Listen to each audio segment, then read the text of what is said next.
Get off this damn plate. Hold on. Ndewo. We are live. Where's my bell? All right, Kaibido. Damn, we already got 10 people in here. Okay, once we get to 15, we're going to go ahead and get started. As always, my name is Derek Ofader Maudochi Ndewo. Can you explain that Vive that's on the screen? Yes, I will. Peace, my brother. Can you explain deeper that more all going? I would like to absolutely. No. Okay. Where are we at? Okay, cool. All right. Well, once we get 15 people in here, we're gonna go ahead and begin. For those who don't know, my name is Derek Ofader. I'm the host here of the Medicine Shell. I teach ancestral, Igbo, cosmology, spirituality, philosophy, and thought, known as Odinala, Ndi Igbo. Odinala. That's what I teach here. For those who are new, here, join the village at patreon.com/the medicine shell. Let me put the link.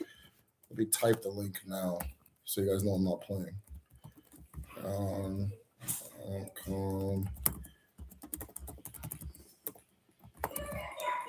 All right, go to that link and join the Patreon. There you get access to the exclusives that we post on there, as well as the Odinala digital calendar. So our ancestors had a different relationship with time than you may be aware of or used to in the West. In the West, we have a 7-day calendar. Our ancestors have a 4-day calendar. Each of those days is tied to an element of creation, with certain meaning and observances on each day. We have 13 moons, 13 months aligned with the literal moon, the lunar calendar. With each moon, not each moon, but certain moons having certain spiritual significance. So all of that is available, because what I do is I link that calendar to your Google Calendar or your Apple Calendar, and you just kind of get it on your feed. This moon right now is Onwa Ede Ajana. Onwa Ede Ajana. Onwa Ede Ajana. Some communities have celebrations this moon, but not too many. Of Afoma, Diana, Afoma one day, Afoma. Once we get 15 people, we're going to go ahead and begin. Here with my bonnet and peppermint tea ready to learn shit. He say. Can you explain? Yeah. So yeah, that's that. Those on Patreon, we have our traditional medicine class and our Igbo language class.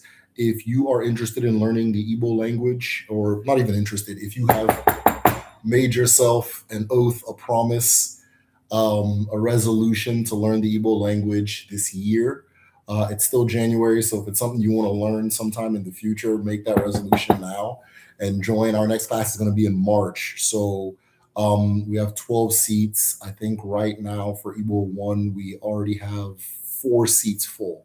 And we just kind of started signing people up. So they go fast.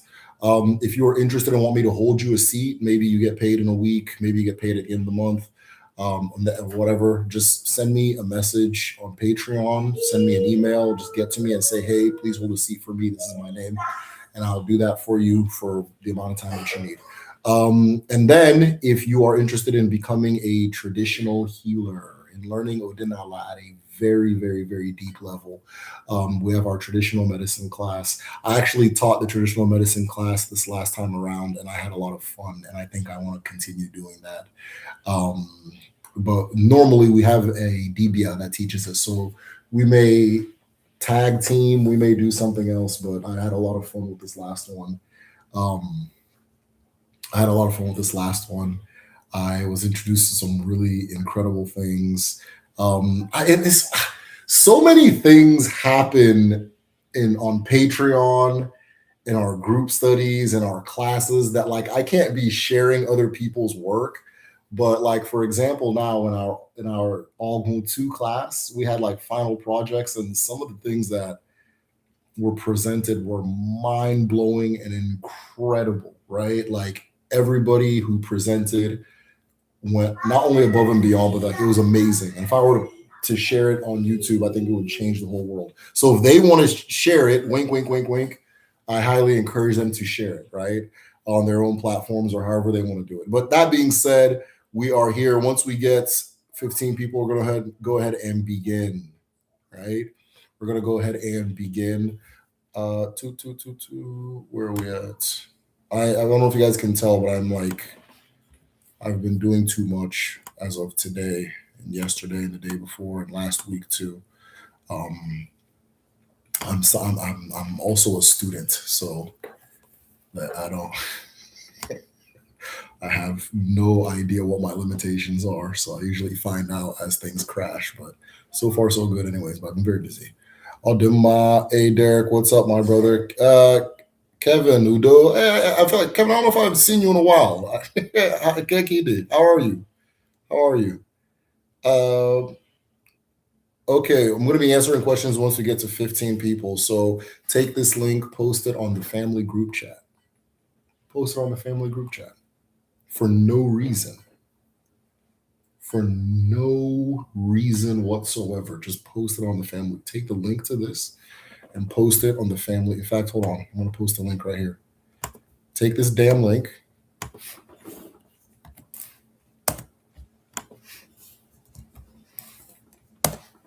And just post it in the family group chat for no reason. Just do it. All right. Post this on Facebook, post it on Instagram, post it on WhatsApp, post it wherever you reach out to people at. Also, hit the like button. We'll get the 15 people once you guys hit the like button. What drives me crazy is that once I start talking, all of a sudden everybody shows up. So I don't know if they just kind of have like a timer on when I begin, or they just kind of know my rhythm or what. But hit that like button, hit those hearts, hit those bells. Let me see the bells. Let me see the bells. Let me see the bells. I'll dim them. We may need to change our goal to 10 because I don't want to be here all day waiting for people. No? I don't want to be here all day waiting for people. We officially have more likes than we have people. I'll dim I form one. Let me see them bells. God knows what time it is. Let me see them bells.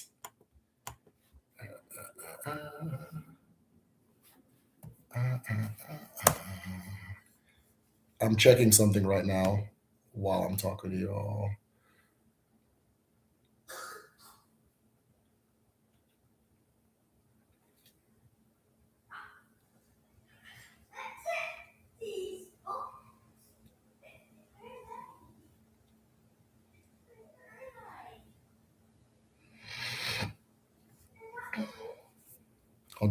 All right. We're at 10. Let's go ahead and begin. What's going on? What are some things you put on your cheek? All right, we got some good questions today. So let's go ahead and begin. All right. Okikekeruwa. Ala ne kera inine. Na isiribia na isielo. Ụmụ gị abịala. Eji m obiọma na-ekele gị. Ejikwere m obiọma na-ekele ụmụ ndị eke, ndị orie, ndị afọ na ndị nkwọ. Na-ekele ndị mbụ na ndị egede, ndị mmadụ na ndị mmụọ. Ejikwere m obiọma na-ekele mmụọ na-esoro anyị na mmụọ anyị ga-afụ ebe anyị na-aga. Ọ bụ obiọma ka m jikwere na-ekele gị maka na anyị na-aga ije Chineke kere ka anyị gaa n'ụwa. Nke ọbụla anyị tiri aka, ọ ga-eto, ọ ga-adị, ọ ga-acha, maka na aka anyị bụ aka okike nyere anyị ka anyị gọzie ụwa, ka anyị gọzie onwe anyị, ka anyị gọzie ndị agbụrụ na ndị ezinụlọ anyị. Otu unu fụrụ bụ otu m dị. Aka m dị ọcha, obi m dị ọcha, ihu m dị ọcha, mmụọ m dị ọcha, dị m ọcha na mmadụ, maka na nke m na-eme eji m ọfọ na ogwu eme ya. Ebe m na-aga eji m ọfọ na ogwu aga ya. Ọwụ mụ na-ekwu ọkpara duru ụfọdụ nwa si awọ mma abịa. Anyị ga-adị, anyị ga-eto, anyị ga-eri. Nke ọbụla dị mma n'ụwa, anyị ga-eji aka agọta ya. Otu a ka ọ ga-adị na eke, na orie, na afọ, na nkwọ. Ise. Let me see them bells. Let me see them bells. Let me see them bells. He say. Hey, Namdi, because Nyem computer charger didn't about the bedroom. Okay? Boss is so. He said Namdi is in our Kedu Kids class. He is entering level 3 in our Kedu Kids class. So right now, he hears Igbo and he speaks Igbo. So super proud of him. Namdi, boss is so. If you guys have nephews, nieces, and kids, we also have a Kedu Kids class. Oh, Dana. Ige to nke ọbụla itiri aka ọ ga-adị n'ụwa otu aka ọ ga-adị n'eke na orie n'afọ na nkwọ ise ọ dị mma. Appreciate that. Yeah, Namdi, boss is all. So yeah, like I was saying, my son is about to graduate to level 3 in his Igbo language class, and so he's doing really awesome. I'm super proud. Now it's time for my daughter, who is way more stubborn, and she learns things when she wants to learn things. Oh, thank you, Mama. Oh, in Aswibo. In Aswibo. Do you speak Igbo? Don't worry, I'll get you. Don't worry. You got to do my. All right, I gotta plug my thing in. Okay, you supposed to say Oh, ODS. Okay. Okay. All right. So we are good now. All right. So it's time for me to start answering you guys' questions. You see what I mean? Once I start, all of a sudden it hits 15. So I don't know what that's all about, but I'm on to you guys. Okay, Kaibido, let us begin. Peace. Okay. Can you explain deeper on Afifia Namborog? Fire spelling, by the way. Good job. Also, would like to a separate video on that topic? Yeah, absolutely. I'm definitely going to do an Afifia Namborog video. So Afifia Namborog is, I guess, what you call in English herbal medicine, right? Or medicine in general, right? It is Oghu, which is Oghu is the use of the human intellect to create an effect, right? So you can translate it as medicine, but you can also translate it as what they're now calling juju is also Oghu, right? So a type of Oghu, anything that you're using your brain to create is Oghu. A type of Oghu is Afifia Namboroghu. Afifia Namboroghu is herbal medicine, right? So herbal medicine in the Igbo tradition has a very unique, it's approached very uniquely, right? For example, there is an understanding that plants communicate what they do to the practitioner. So one of the things we focus on in the traditional medicine class, especially at level 2, Oghu 2, is how to understand the personhood of a plant, how to connect to a plant on the level of more, on level of spirit, right?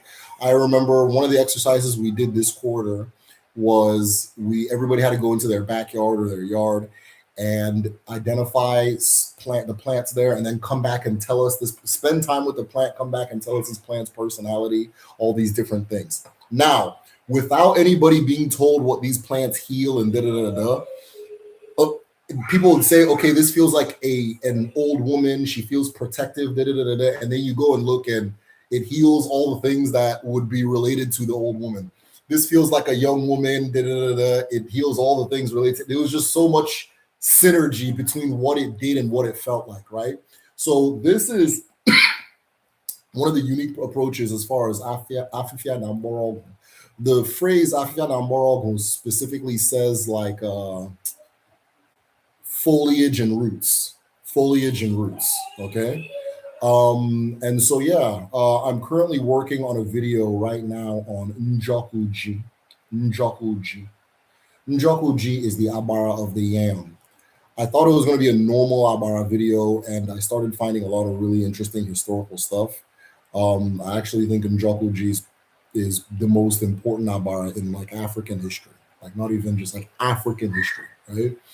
And one of the things that comes with Njoku is Ogunji, which is the use of the yam for medicinal purposes.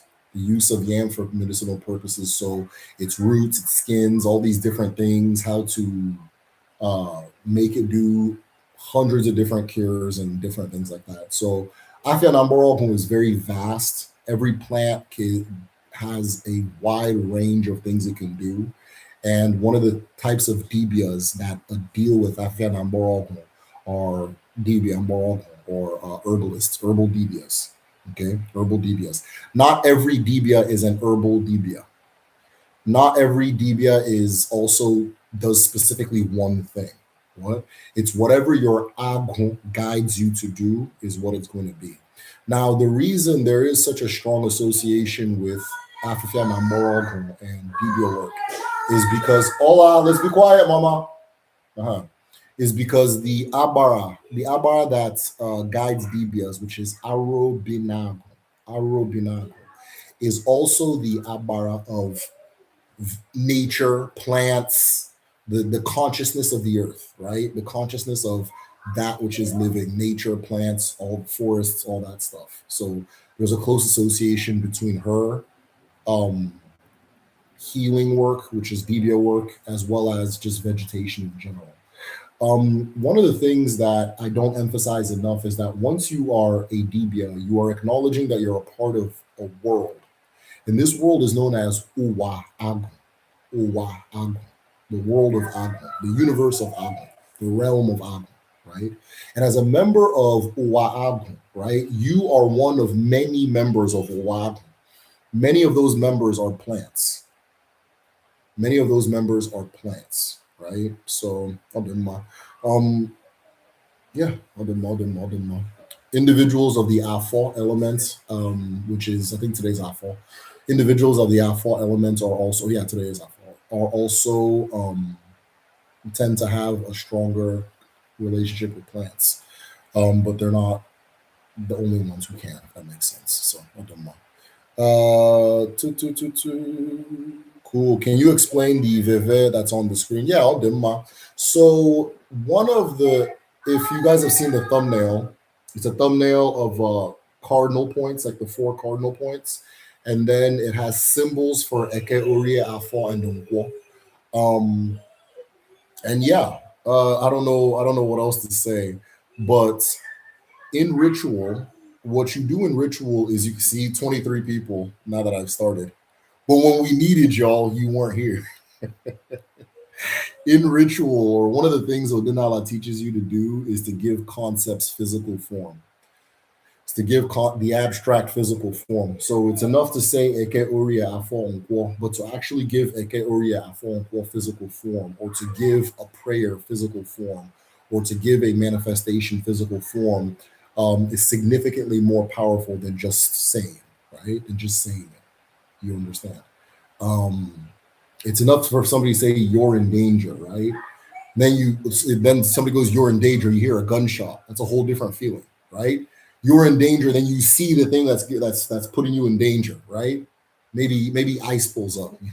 R.I.P. to everybody. But maybe ice pulls up, right? All these different things are different levels of realness, right?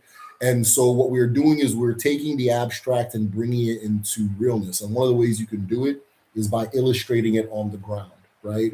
In Igbo, we use uli. We call it uli. We also use insibidi. And then I'm trying to remember the name of just the regular one that it's not uli or insibidi, but it's another one that you use for like what the I want to say the Haitians call the strong letters. They're all three of those things are related. They're not really that separate. It's just using the symbol mechanics in different ways. I've learned some pretty interesting symbols too when I was studying insibidi and so forth. At a point, I was helping people do their insibidi tattoos. So if you're still interested in getting insibidi tattoo, reach out. I'll help you form the thing, right? But yeah, you're giving the phrase Eke Orie Afo Nkwo physical form. And if you see the thumbnail, you'll see that it's going in four cardinal points, and then each day has its own symbol. But the symbols kind of seem sequential if you know the order of Eke, Uri, Afo, and Nkwo. You also know that Eke is east, Uri is west, Afo north, Nkwo south, right? So yeah, Odinma. Nkwo also has all the symbols together because it is completion in totality. So Odinma.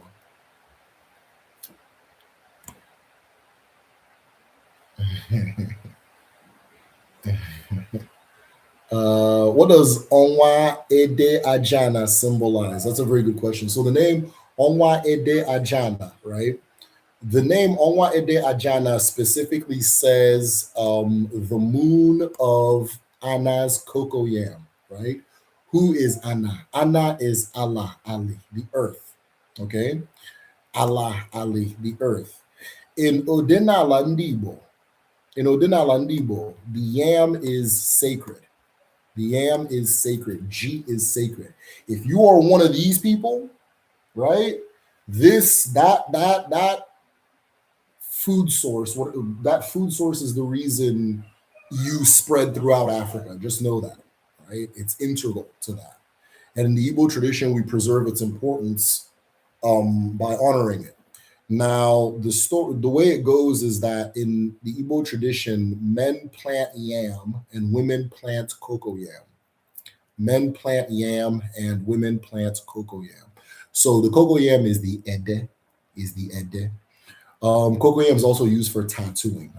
That's a whole different thing. You can use you can somehow use the liquid from it to make tattoos, which get used for uli and all that stuff.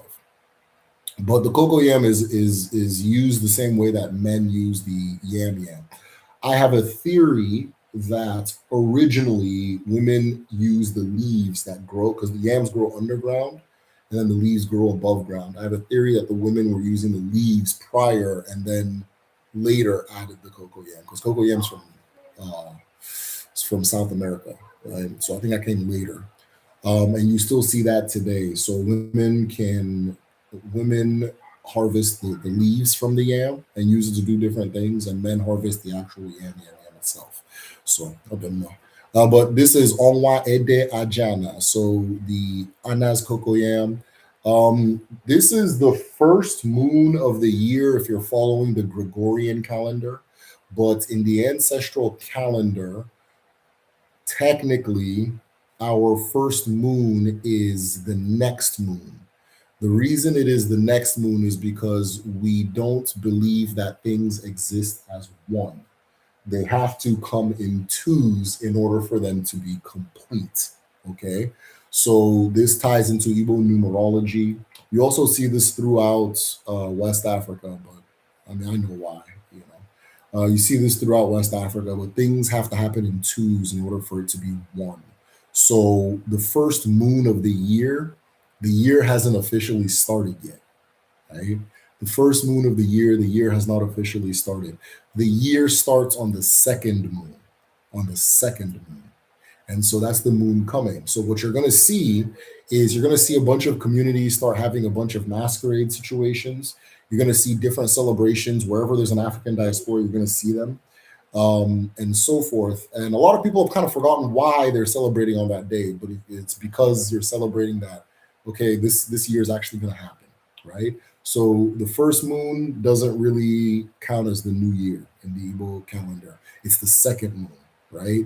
Which I think for those in diaspora or that group in diaspora, it falls around the same time as Mardi Gras.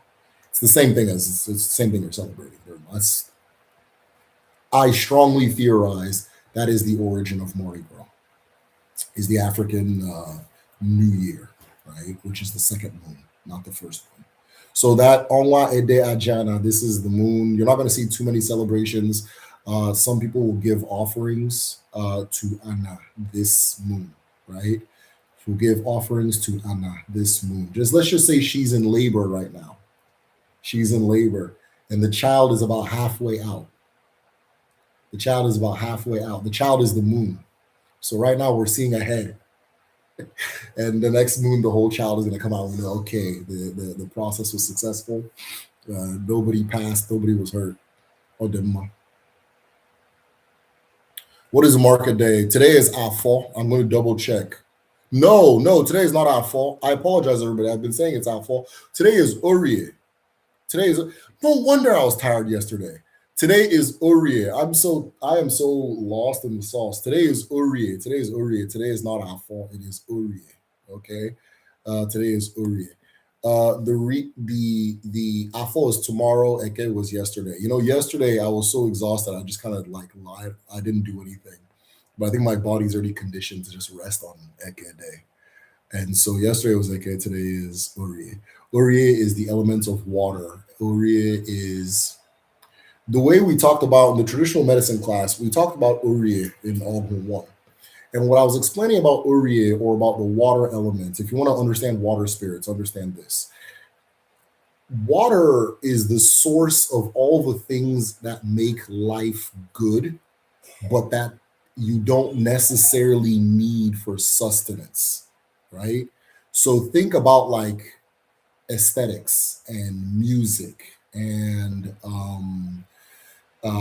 like candy, like things that are sweet, things that are good, like the fact that food tastes good, right?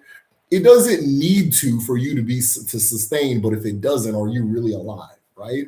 So we thank Uriah for all the things that make life sweet, all the things that make life good, all the things that make life enjoyable, all the things that make life life. I said, when water is life. So today is the day dedicated to Uriah, Uriah, right? Some say our original mother. Some say our original mother, okay, which is water. What are some things you put on your chi altar? Your chi altar is a mini. You know how like the way I always explain it is, have you ever seen like those planetariums, like I want to call it, where it's got a little sun and it's got Mercury, Venus, Earth, and Mars, all that stuff, right? So you are a person, right? Of course, but you have this. You are way bigger than what you see, right? You are way bigger than what you see. You are way more vast than what you see. There's more to you than five meridians, a face, and all that stuff. You understand? So, what you're doing at your altar is you are representing the full you, what we call your ezumezu. Your ezumezu. Ezumezu is the four-sided face, right? So a full 360 degree vision on something or something that exists in 360 dimensions and 360 um, what you call it, yeah, perspectives, whatever. And so some of the things you're going to put at your altar are things that represent you on that bigger scale. So, of course, your ancestors, right? Of course, your ancestors. You choose what you want to use to represent your ancestors. The rule is make sure everything you choose to symbolize something at your altar has to feel like that thing. Okay. When we talk about feeling, we're talking about more, more. You're now communicating with spirit. So the thing you choose to represent something at an altar has to feel like something, right? If you want to represent your grandmother, Ngozi, it has to feel like her, right? There has to be some type of connection, right? This is why it's important that even before we start representing ancestors, we try to learn their stories. If you don't know their story, it's okay. It's a lifelong journey. You're going to be doing this forever. Um, it never ends. The more time you have on this earth, the more time you have to learn. The more about you know, the wiser, the more grateful you are for it, right? So it's not a rush. So a lot of people will use pictures of the ancestors if they have them. A lot of people will use like things that kind of symbolize their idea of the person. A lot of people will have like a uniform altar, like all mine are flower pots, right? All mine are flower pots. But I know when I touch soil, I feel connected to everything. So it works for me, right? The if it doesn't feel like what it's supposed to be, if it doesn't give you the feeling of what it's supposed to be, then you're not doing it. You're not doing anything, right? There's an Ndi Igbo say that what you call it. When an Irishi fails to do what an Irishi is supposed to do, we use it as firewood, right? When an Irishi fails to do what an Irishi is supposed to do, we use it as firewood, right? So we have this concept called the Ikenga, right? It is your kinetic energy. It is your power to do in the world, right? And your Ikenga has to charge up your Ikenga, has to give you that feeling of an Ikenga. You can't look at your Ikenga and feel like, I don't know if I should get out of bed today, right? If you can look at your Ikenga and feel like that way, use it as firewood. It doesn't work, right? Use it as firewood. It doesn't work. But if it gives you that feeling, keep it there. By the time you get to that altar, you will be able to look at the altar and experience the altar, and then also experience yourself on that bigger level, on that full level, on that total level, right? So some of the things you use on the altar are up to you, but those are some guidelines as that can kind of help you choose between one thing or another, um, and so forth. Like I use a lot of vegetation and soil because that's what makes me feel connected. Right? I get that feeling when I touch soil, when I see plants growing, all that stuff. I get that. I feel my full self. I feel connected. Right. So whatever it is that makes you connected. Some people will use like a tree. Right. Like this tree is my altar. That's fine. But then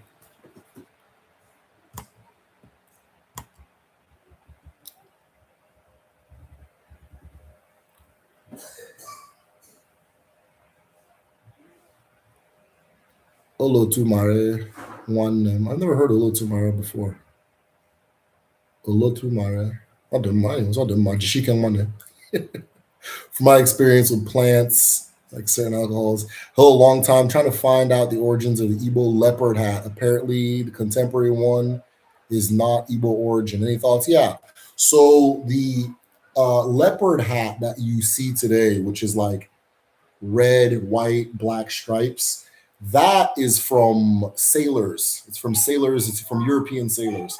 It's the same hat in the Where's Waldo book, right? It's the exact same hat as the Where's Waldo book. The original hat was made of leopard skin. This is why it's called the leopard hat, Uwago, right? The original hat was made of leopard skin. You understand? The original ishago, like there's this fabric that Igbo people wear. In the past, it was more velvety, but I think the newer ones are just regular fabric. But it will have unfortunately, a bunch of lions. It's supposed to have leopards, but whatever. Have a bunch of lions on it. That was originally leopard skin. Both of those things were leopard skin. Now, here's the issue: you can use leopard skin when there are 5 million Igbo people in the world, 50,000, 100,000 Igbo people in the world. But right now there's like 45 million. So if we went back to using leopard skin, all the leopards there wouldn't be any leopards in the world, right? At all. There wouldn't be any leopards in the world. So a lot of things got substituted because, it's just sustainability. So instead of having a leopard hat, they got the Okwagon with the long Okwagon. Instead of using leopard skin, they started making the Ishagon. It used to feel more velvetish, so you can tell it's like fur based and that kind of thing. Now, if you travel to different parts of Africa, you'll see leopard skin, leopard sashes, leopard hats all being used to communicate the exact same thing. But the origin of the one that is worn today does come from sailors, European sailors, right? Somebody saw it and said, "Hey, what's that on your head? I want that." And then that became the new Okwago, right? It's not about the hats, about what it represents. So the hats get some the hat. One of the things too is people get very sacred about the physical objects, and I don't know how to explain this, but anyways, maybe that's a different discussion. What I was going to say is that culture is not the physical item, if that makes sense. Culture is not the physical item. Culture is what makes you create the physical item or choose the physical item, if anything. But culture is not that idea that culture is the physical item is a very European, modernist, turn of the century mentality. You understand, right? It's a very commercial European mentality. So, Odema. Some people think the wagon is more important than the actual, like the hat is more important than what it's supposed to symbolize. I am of the opinion that what it symbolizes is what matters. And the hat has, they've used many different hats in the past, right? But the original one is leopard skin, which you still see in some parts of like Central Africa and things like that. I don't know.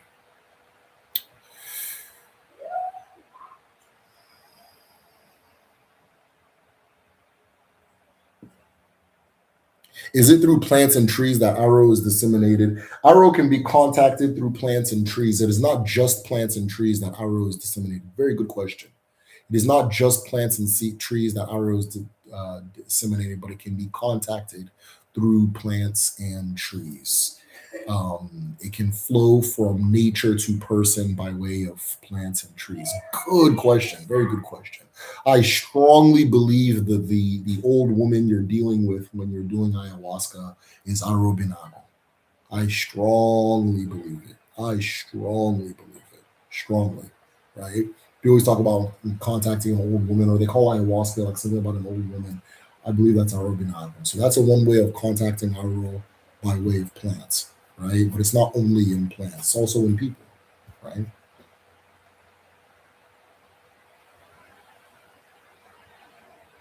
So does that Veve represent the phases of human life? Very good. So that Veve would represent the elements of creation. These are the elements that are used to create the world. You know, if I give it enough thought, it may represent the phases of life too. I don't know if you're seeing something that I'm not seeing, but I know who's talking. I trust your judgment. So if you're seeing something, let me know. But Eke Uria Afon, yeah, I don't know why that wouldn't be phases of life. I can see it. I can see it. I've just never thought about it like that. Right. But Ekeuri Afonkwa are the four doors that you use to enter the world, right? The 4 days of the calendar, the four elements of creation, the four cardinal directions. It's just the ingredients that Chukwu uses to create everything. It's Eke, Uri, Afo, Nkwa. Eke is light, Uri, water, Afo, solid mineral, and then Nkwa is, can't breathe. Nkwa is, what can I think? Nkwa is wind. Eke is also again like plasma, if you want to think about it on like contemporary science. Eke is plasma elements, whatever they classify that as. I think it's plasma. Uri is liquid, Afo solid, and then gas. So all of creation follows those four elements, and all things are made of those four elements. So I wouldn't doubt that it's also four phases of life. That's a really good question, right? That's a really good question.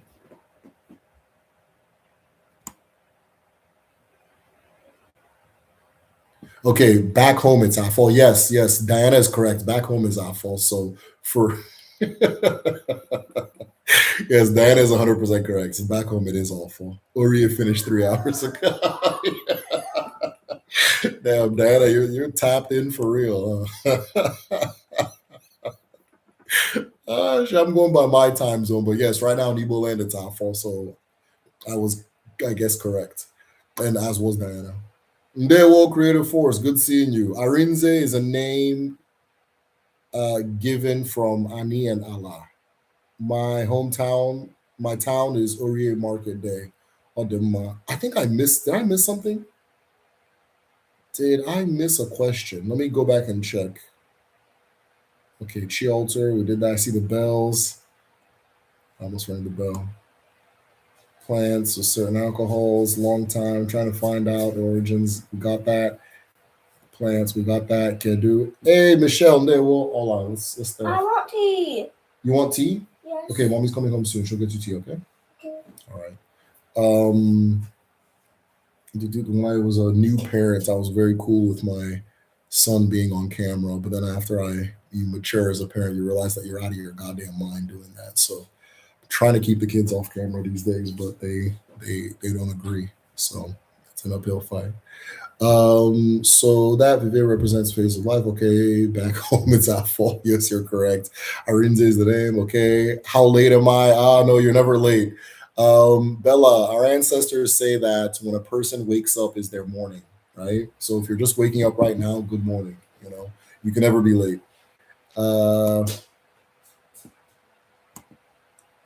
Joshua Olga spoke about people who lost their totem belonging to the Water Womb clan by default, redirected from there. Okay, I know him. I want to say that's Joshua Maponga, I think is his name. I think he also wears leopard. I think he also wears leopard, if I'm remembering him correctly. Um, I like some of his speeches or his talks. I'll turn on the hyperlinks today. Kedu.me. Indigo, thank you very much. Okay, cool. You're right on time. There you go. He said, time doesn't begin until you arrive. He said, wow, leopards can. I can't find any books, group research papers on synchronized ATR and diaspora. Yet it's often mentioned where certainly synced removing Euro on synchronization of ATRs and diaspora. That would be something interesting that needs to be studied. You know, the things that are important to us, we have to be the ones who study them because the folks aren't going to study it, right? And they shouldn't, right? They shouldn't. That's our knowledge. So I get the sense that somebody has looked into it. I haven't seen any papers on it, on that specific aspect of the history and so forth. But I will say this: I don't think. I hope I'm understanding what you're saying correctly.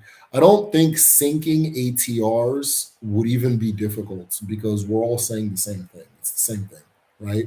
We're not talking about what we think or what we feel like, right? We're talking about what we you can observe. So if all of us look at the sky and say it's blue, you know, it would be easy for us to sync our ideology about the sky and its blueness, right? It's just that, you know, once you start seeing things with your full self and your full set of eyes, you realize that there's a lot more to existence than the five senses, um, or what you've been told, right? So a lot of it looks like, you know, belief, but it's not. A lot of it looks like belief, but it's not. Again, let's go back to that elude that says, when an Irishi fails to do what an Irishi is supposed to do, we use it as firewood, right?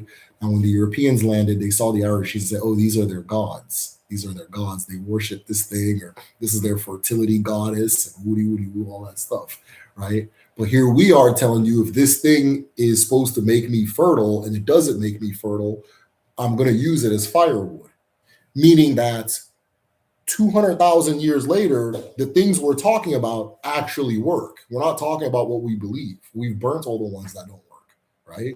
We're going to continue doing that. You understand? So, synchronizing the ATRs and diaspora would not be difficult at all. I think it's just a matter of which names you choose, right? Which names you end up choosing. Do I call this this culture's language for the Abara, or do I call it that one's, or do I use a saint? You understand? But we're all talking about the same thing, right? So I don't know. Father one day, well, hey, Urenna, ya, kedu ka ide? Is it a similar hat with the red fez hat too?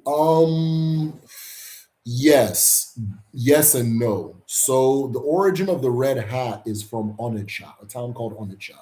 The Obi of Onitsha decided that his chiefs should all wear red hats. Okay, that his chiefs should have red hats. When the Europeans came, they saw that the Igbo culture doesn't really have monarchy, and it's very difficult for the British to govern non-monarchical cultures, right?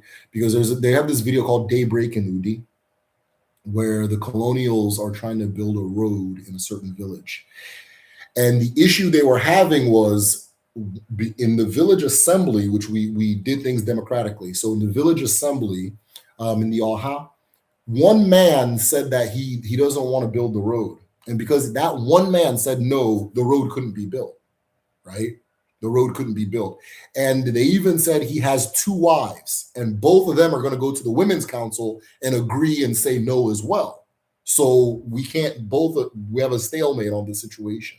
This is one man, right? And so, because of that system and because of that situation, they had a hard time like colonizing Igbo land on a government level, right? They put their emphasis more on the church, but on a government level, it's difficult because if you don't have a monarch, they really don't know how to deal with you. So what they did was they saw that the Onitsha system is the closest to what they're used to, right? There's an OB who is the head person, and then they have a person as chiefs. So they said, okay, we want to replicate this system all over Igbo land. So the Onitsha people started the red hat thing, and then they took that concept and spread it. The British spread it throughout Igbo land. That if you're a chief, you wear a red hat, right? Um, they created their own chieftaincy system called Ipeze. Ipeze. Ipeze means that a king gave you the title. Traditionally, you give yourself a title, right? You go to the title society and you say, my name is Duru or Fadarunwa, son of blah, blah, blah. I'm coming here to answer the title of Nze, of Ozo. And then the title society says, okay, if you're really an Ozo, right? I'll use Ozo.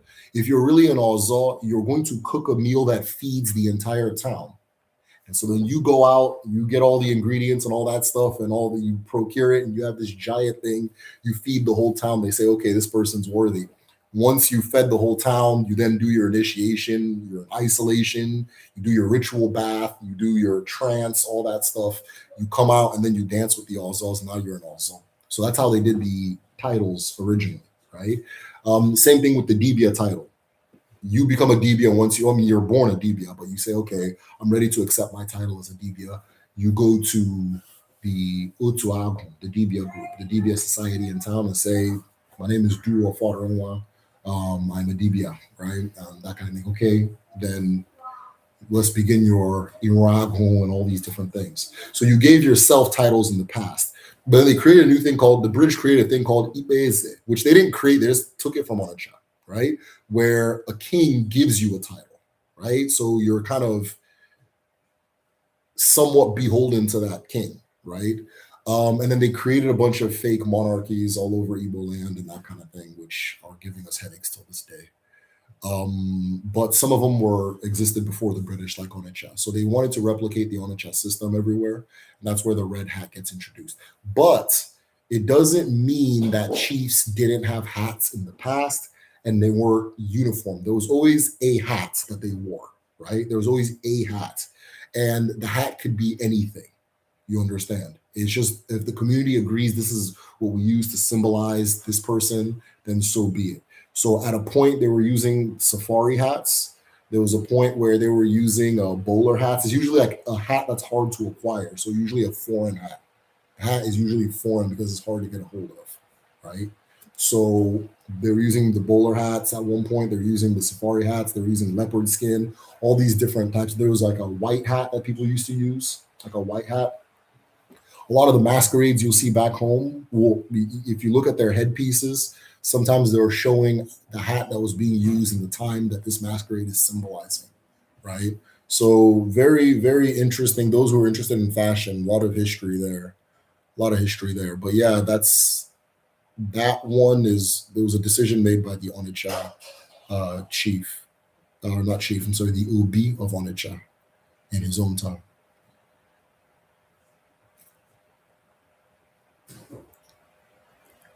Ndewo Olegi Galfoma Udo Nwanne Udo. My question: where in Lagos or Owerri could I buy historical or ceremonial weapons? Damn. Is this the same Aldugo that I? Oh my bad. Is this the same Aurora that? What are you buying weapons for? Damn. Aldugo said we're gonna make Biafra happen today. Aldugo, it shouldn't be hard at all to get a hold of that, and you're I couldn't tell you where to get it in Lagos and nowhere. So those who have a better answer, please answer in the comments. But you would have 20 times an easier, it'd be way easier to get a hold of that kind of stuff in your town, in your village. So I don't know if you guys are going to your village this trip, but if you are, I would try to get it there based on my knowledge and how I operate in Nigeria, which I'm like, just everything's village for me. So it would be easier to get a hold of it in the village. If not, Lagos definitely has that available. Oftentimes, if you're in Nigeria, just ask like whoever the local you're hanging out with or whatever. How do I get a hold of this? Everybody is super resourceful. They'll have it to you within less than a day or a day, right?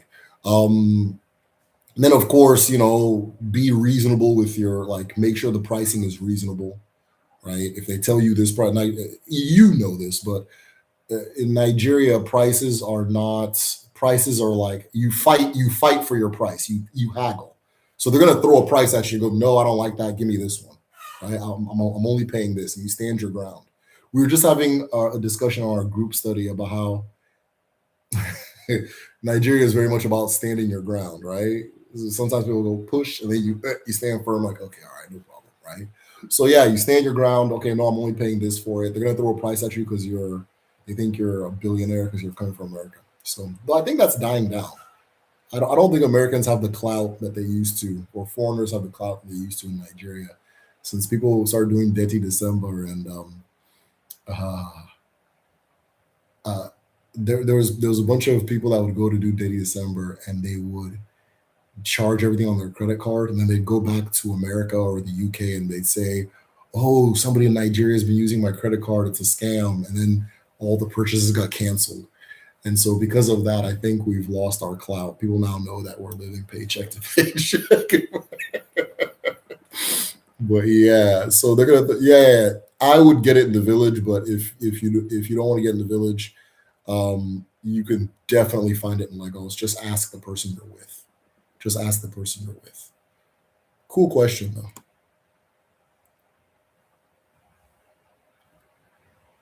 Uh, okay, the Veve looks similar to the Congo cosmogram. Yeah, so the Congo cosmogram, yeah, good question. Yeah, same thing. Congo cosmogram is four elements with the four colors.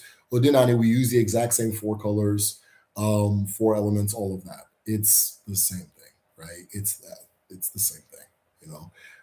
Again, we're all saying the same thing as far as Odinala goes. We just put different emphasis on different or African ATRs, right? But we just put different emphasis based on the culture. One culture is going to emphasize this, another culture is going to emphasize that. I am also working on another video on the differences between Akan spirituality and Igbo spirituality. And because I talk about so many similarities, and I'm like, okay, let me talk about some differences, right? And fundamentally, I just saw it's the same thing, but they just emphasize certain things more, right? Same thing, they emphasize things more, and then that kind of thing. Like with Igbo, there's a lot more negotiating going on and that kind of thing. And Akan, things are what they are a lot more, right? But it's the same thing, right? So, I don't know. Is it safe to say that Akwala Omomo played a major role in assisting Igbo people to establish a Oh, absolutely. Yeah. Yeah. Absolutely. Akwala Omomo gave birth to human beings, right? The story goes that the first two humans, there's a lot of different how humans arrive stories, right? So one of the stories say that two termite mounds rose up from the ground, and uh, which one is the bolt? Thunderbolt. Yeah. So two bolts of thunder struck the two termite mounds, and they peeled open, revealing a man and a woman. And this is how humanity began. And then from there, more mounds came, and they kept getting struck, and more people kept emerging. So that's how Allah gave birth to people. Now, if we understand the cone, the mound shape, and we and the science behind it is that it is aquala omomo. It is the procreative energy of the world, and that procreative energy gave birth to us as human beings. And then from there, that procreative energy also guided us in understanding creation and creating and all that stuff. So yeah, absolutely, absolutely. There's a reason why a lot of early cultures built pyramids and mounds, and they'll tell you all types. Oh, it's a tomb. No, it's not a tomb. It's Akwala Omomo. It's Akwala Omomo. It's how you establish direct communication and connection to the earth so that she can guide you on how to live on the land and how to survive on the land. So 100%. 100%. Akwala Omomo was the first mentor that we had. Udo.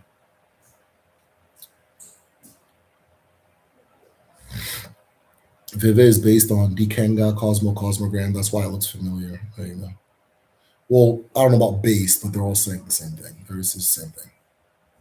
But the what we're calling the Congo Cosmogram is like the basics. So all of those writing, those like manifesting writings in different African cultures, they always use four quadrants, right? Even a lot of divination will use four quadrants, and then where things land in the quadrants says different things, right? What lands where says different things. I saw on iShow Speed stream when he was doing divination in Zimbabwe. He was getting he's getting a reading in Zimbabwe, and they were using the four quadrant one, which you can tie back to the Congo Cosmogram in the sense that they're the same thing, and then tie back to the um, Ndebe, the Insedebe that I have on the as the thing. Healing Insanity, thanks for reminding me. Need to get it. Yes, yes, yes, yes, yes. I just caught Healing Insanity. It's deep. Yeah, it's very deep. It's not a quick read. I have not finished that book. I think I'll be very old by the time I finish it. What I do is I just go to the index, I look for things that I'm looking for, and I'll go see what he has to say there. Or some things are just really interesting, so I have to just read it, that kind of thing. So but no, I don't. I think by now I've probably read. I'm thinking about maybe. Let me not be too dramatic. About 80% of it, I think. But yeah, the book is incredible. I think it's the best book. Oh no, to me, I think it's the best one. Right? I think it's the best one because it's also very grounded. The other two that I think are very good are the After God is DBS series and the Leopards of the Magical Dawn series. But so far, I would say that Healing Insanity is the best because it's very practical and grounded. It's more practical and grounded, right? Which is kind of in my alley, right? The Leopards is super theoretical, right? So prior was my favorite. It was the best. It's the best, right? There's no you will never pick up a page in Leopards and not learn something new, right? But you can probably read only one page at a time because it's so dense. It's like dense, right? It's very dense. And then After God is DB is like a balance of between the two, right? And it's very approachable. It's easy to read. It's easy to understand. So I don't know.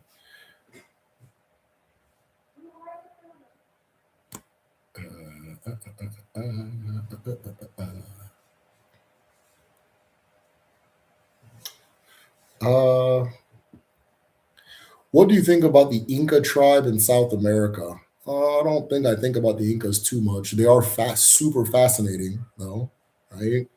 Incredibly fascinating. So one of the things that's been fascinating me recently is the fact that they're now finding out that the Amazon rainforest it might be man-made, right? That they're starting to theorize that the Amazon was man-made and it was intentionally um, put together as like a food forest. And what I'm actually finding is when I was researching the Njokuji video, I now come and find these patches in Africa that I think are man-made. I think they're terraformed. I don't think that, or like they were intentionally designed. Like the trees were chosen this way and arranged so that this happens, and it was intentionally made. Right. And I think Igbo land is one of them. Cameroon is also another one. Various areas of Cameroon is another one. But in Igbo land, there's an abnormally high density of palm trees, of palms, right? And a like almost mechanical consistency to them, right? Like if you take a drone above like where my village is, you'll see what I mean. And I think it was intentional. I think it was intentional. One thing I do know is that a palm, I'll say this is one of my reasons. In order to grow yams, you have to have soil that doesn't retain water. The soil in Igbo land naturally retains water. But a palm, the presence of a palm can hold, an adult palm can hold, I think, a bathtub worth of water, right? And so you see that all over these vast palm forests, these vast palm forests and that kind of thing. And it's I think it no, I'm positive on this. Igbo land has the densest palm population in the world, right? And I don't think that was by accident. Because I think that's what turned the soil into what it is. And you get all these ancient stories about the land being muddy when people first got there, the land being wet, the land being flooded, the land being flooded over and over and over. You get all these original stories where the land is water and then it was turned into livable land and that kind of thing. So yeah, the this whole thing about humans terraforming the world is very interesting. We are familiar with the humans that terraform the earth in the sense of destruction. They can get rid of wildlife. So I like the Amazon and I like parts of Africa because if that theory is true, right, and it could be wrong, right, but if that theory is true, it's the reverse, right? It's human beings using their aka ofo to um, give life instead of destroy it. So, Odemma. Is there a place to see the vast collection of insipidity and their meaning? So SC, I don't know if you're on Patreon. I have a decent collection of insipidity books, and like a couple of them give like this is on the Patreon. A couple of them give breakdowns of what the symbols mean. I have one that has like over 100, and then another one that has like 20 something or so. And yeah, so those check the Patreon. Essie, I think you're on Patreon. Check the Patreon library. If you've seen those books, then cool. Insibidi is a secret society language, so you'd have to join ECBE for if you're interested in learning the rest. And to my knowledge, too, I don't think everybody in ECBE is taught Insibidi. I think you have to like it's like an elective. Really, I got to choose it, right?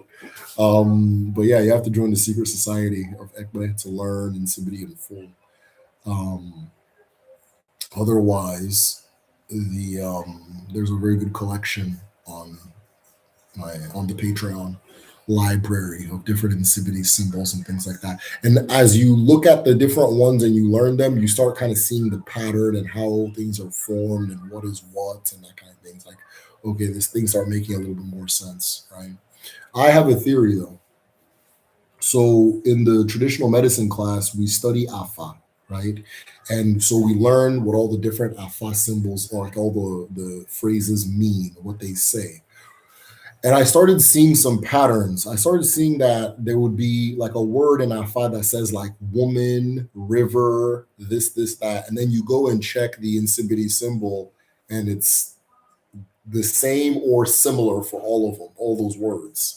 And without knowing the Afa, it seems random that all these things are connected. But then once you know the Afa, you're like, oh, okay. It's actually, this language is actually speaking Afa. It's not speaking Igbo, right? It's speaking the original Afa language, right? Which is a whole different thing. If you guys want me to talk about that, I can. So yeah,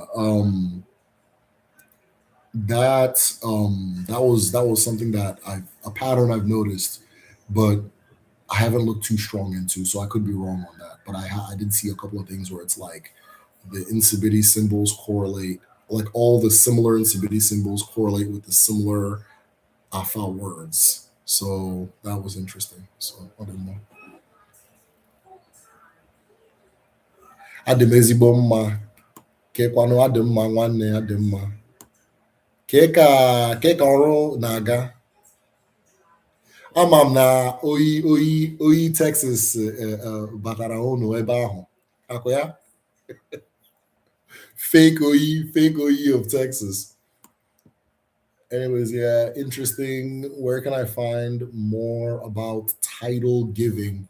My more about titles. I okay. If you're on Patreon, just message me. I'll send you the link to the folder on titles, and it's got a ton of books. There's a lot of books and articles and studies in there and that kind of thing, right? Or you can just ask me. But if you're on Patreon, just message me or go to the library and the link it'll say like titles or nzeozo, that kind of thing. Nzeozo, right? Sure. Any book suggestions? Ask book suggestions. So the first thing I would say is, if you're on Patreon again, in the library, I have a folder called Recommended. The books in there will teach you more than everything you need to know. Like they're all really good. So I have Leopards of the Magic Dawn in there. I have Towards an Igbo Metaphysics, though I think you can find that one online for free. There's a bunch of them that I have in there in the library. So if you're interested, message me. I'll send you the link. Now, outside of my library, the books at the moment I always recommend are Healing Insanity, uh, After God is DBO 1 and 2. Especially, well, no, okay, so if you're new, 1 and 2, but 2 is very good. 2 is like really in depth, right? Um, I actually have the books that I use right in front of me. The Goddess, okay, I'm sorry, why can't I? The Water Goddess in Igbo Cosmology is also a really good one. The Water Goddess in Igbo Cosmology is a really good one. And then from there, I think as far as general stuff, and then the rest of them splinter into like specifics. Because Odinala is just a word for like the thoughts of our ancestors, right? And then that kind of thing. And so there's many genres, subgenres in there, different topics and things like that. But as far as general goes, that recommended folder in the library is good for the general. And then After God is DBO is good for general. Uh, and then if you have an IQ of like 140 and above, check out Leopards of the Magical Dawn. Shit is dense. I know the author, and I think he wrote it in a trance. I think he was in a trance when he wrote it. And the reason I know he was in a trance when he wrote it was because he's one of my original teachers. And I would ask him about different topics. Okay, I want to talk about more, right? I told the story of this in my more explained video. I go, okay, hey, I want to know more about more. Can we have a discussion on more? He's like, yes, we can. Call me at this specific time and have a paper and pen. And he's never said that before. I was like, okay, all right, whatever.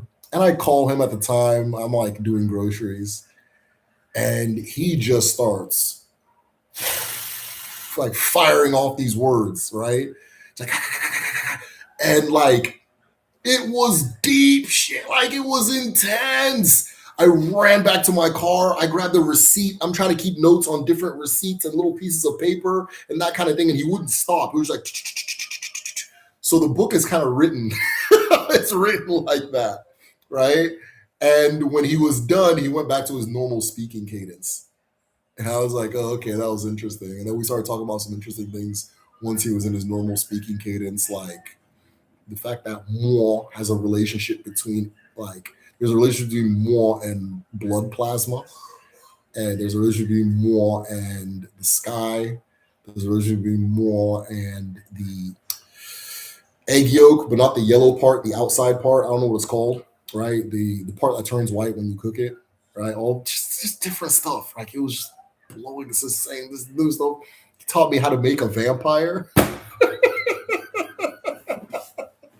Which I'm not going to share with you guys because it's not. You end up in human rights court, but you can actually create a vampire, right? You can actually create. He taught me just rattling these things off, and when you read the book, it's written in the cadence that he was talking. You understand? So I think he was in a trance when he did it. So, but to me, that makes the book more credible. I think in general, Leopards of the Magic Dawn is probably the best book on Odinala. But it's not like a beginner book. It's not what you start with. My favorite, right, is Healing Insanity, just because it's more in my lane, where I definitely like the more practical application of things. And I like where the theoretical meets the real world experience and things like that. It's got like really good stories of like people who were healed and different healing things. We read one of the healing case studies in our traditional medicine class and had a discussion on it. So yeah. By the way, we're signing up for traditional medicine class March. We just graduated one of my favorite classes to teach ever. You guys were awesome. Those, you know who you are. So kudos to you guys. I'm gonna be adding you guys to the YouTube home, but honestly, I'm so exhausted. I don't even want to look at like WhatsApp right now, which is why I'm probably slow to respond to messages. But I'll get my energy back soon, and we'll be added to back to the thing. So, interesting. I can read more. But yeah, if you have, yes, the comment was funny about swords.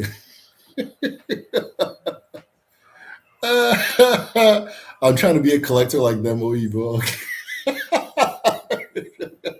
He said, "Hey, you know where I can get some weapons?" Like what? Like, it got dark. It's all good. Not judging. Hey, it's tough times. Let's go back. I just caught. Okay, it's deep. You don't even say anything. So reminder. Adimezibom mark. Okay, we already got that. Interesting. Can I read more? Any book suggestions? Can you do a live explaining the meaning of masquerade while watching it? Oh, wow. You are cooking with It's possible. It's possible. You are cooking with gasoline right now. That is a fire idea. That is a fire idea. I think, yeah, we can do. Hell yeah. What? Hell yeah. I think that's a good idea. I'll figure out how to do it. Those of you who are not stretched thin mentally, like myself, if you have that, if you know how to do that, just message me and tell me the instructions or what I need to download. But yeah, I love that idea. That's a fire ass idea. I'll do more. Copying traditional weapons, yeah. Hey, I'll go do your thing.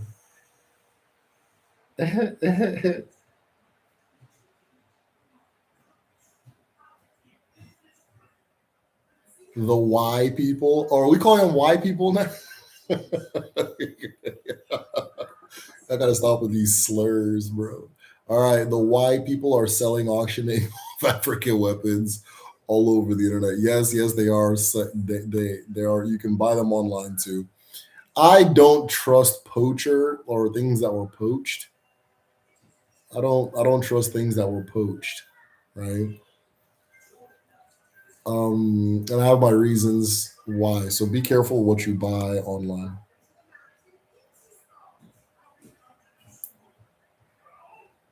Make my own on demand. Still possible for. Is it possible to learn the art? Oh yeah, absolutely, 100%. I don't know how to make them. I think I have an idea, but I don't know how to make them. So there are people that can teach you. There are people that can teach you. I believe they're made with, like, I know, like, I think they use termite sand from termite mounds, but some of the other details are lost to me. It's not something I know how to do, but yeah. There's people that can teach you. You'd have to, go home and find somebody who could do it, though. Okay. Looking forward to the Akani Igbo spirituality video. Yeah. Dope. I decided that the Injaku one was going to take time, so I'll just make a bunch of videos in between them. Stories and Omenala concerning giants. Yes, absolutely. There's a story of a great warrior named Ikenga who fights Benin, the Benin army, and or Ado or Idunoba, as they call it. And when he was fighting Idunoba, which is again the Benin Empire, they sent giants to fight him. They first sent a wave of giants to fight him. And he defeats the giants. Then they send willow wisps, which are sentient trees, to fight him. He defeats them. And so, but I don't know the story too well. I just know there were giants. And that stood out to me. If I use this 4 quadrants, I think 4 points. Aspects of the Uri, personal creator, one's destiny, inner mind, etc. Yeah, yeah, yeah, yeah. Come with your eyeball. I love it. Odinala. Nze Chukwukadivia is working on a new book now. I heard. Sounds like a medicine wheel. Yep. So you can grow mounds on the peak of a mound. No, to grow the way we grow yams at home is they're underground, but then you build a mound over it. So you'll see where yams are being formed is like a bunch of rows of mounds, right? And but you don't. It's not at the peak. It's under. The yam grows under, and then the vegetation grows above. The vegetation is medicinal, it's food ingredients, it's everything, right? It's super high utility, the leaves. And then when it's done growing, what's interesting about yams is like when it's done growing, you then dig it up and that kind of thing. And you can plant one, but it can produce like 10, or it can produce nothing, or it can produce like one giant one, it can produce one. It's kind of it's interesting. So it's interesting too because one of the like I'm really interested in Chinese history. It's a super fascinating country. And one of the things they did in China was they figured out that, or it was an experiment or something like a sociology thing, and they saw that the cultures in China that grew rice functioned very differently from the cultures that grew wheat, and the wheat growing cultures had a lot more individualism, and the rice growing cultures were more collectivist, among many other things. And I was interested. I was like, interesting. You look into it, and whatever crop a people grow, determines how their culture and their idea of the world is going to, their approach to the world is going to look. Which is what made me really look hard at the Njoku video, the Yam video. I was like, okay, what would root farmers, right? Because this is who we are as Ndi, right? Is people who farm roots. What would root farm? What would that mean? And then you start thinking, it's like, well, there's a lot of the seen and the unseen going on in our culture, right? That's very important, right? The seen and the unseen, doing your part and letting spirit take the rest, that kind of thing. So all that's very interesting, right? I did more. A lot of this is for the women, this is for the men, right? The leaves above for the women, the yam below harvested by the men. Everybody eats it though. Sounds like a medicine wheel. Hold on. Chinese even produced by careful interbreeding for many generations. I read Leopards of the Magical Dawn in one year. Damn, my, that's impressive.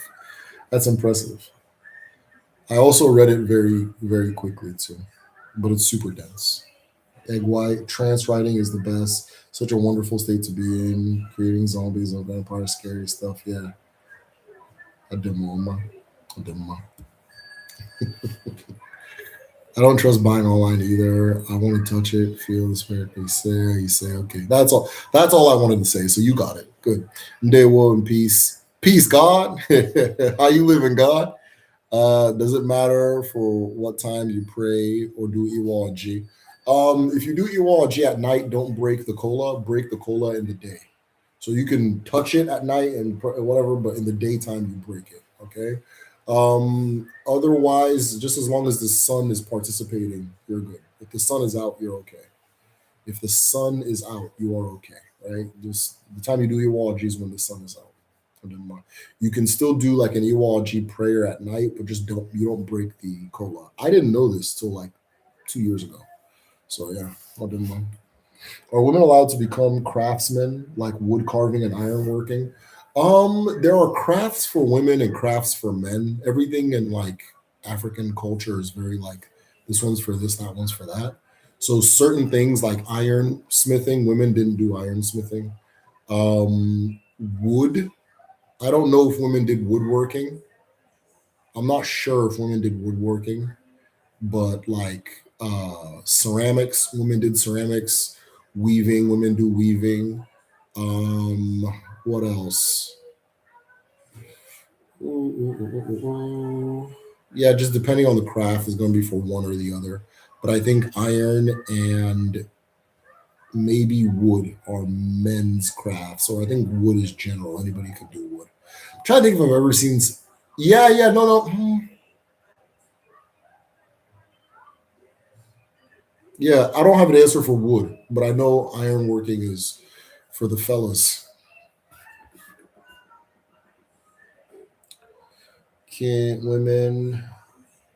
Can you explain the deeper meaning of Osebuluwa? Absolutely. Osebuluwa, the tide that carries, the power that carries, the wave that carries the universe, right? Osebuluwa is one of the names for the creator, right? Osebuluwa is one of the names for the creator. In Odinala Ndi Igbo, Ose is, how do I explain Ose? Ose is like a wave of consciousness, right? A wave of consciousness. And as human beings, the reason what allows us to be sentient is because we receive two waves of ose, two waves of consciousness. We receive ose from the earth, which is known as ako, aho, or aro, but usually people call it ako in Central Igbo, right? And then we receive waves of consciousness from the Father, from the sky, from beyond, from the Son, known as Uche, right? So Akona Uche becomes the full 360 capacity to perceive and be sentient in consciousness. So both Ako and Uche are Ose, okay?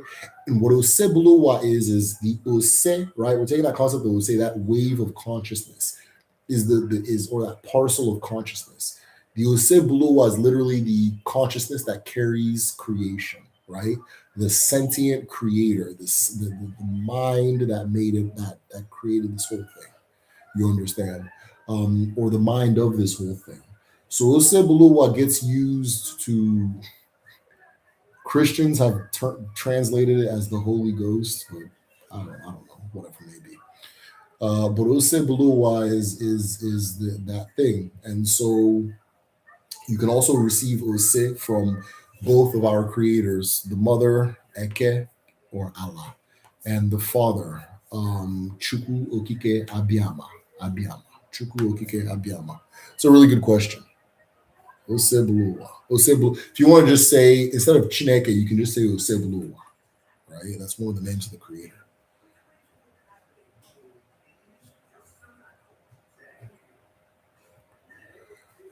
Oh, roots have many stems. He said, Wheaties does strike me as an individualistic cereal. What?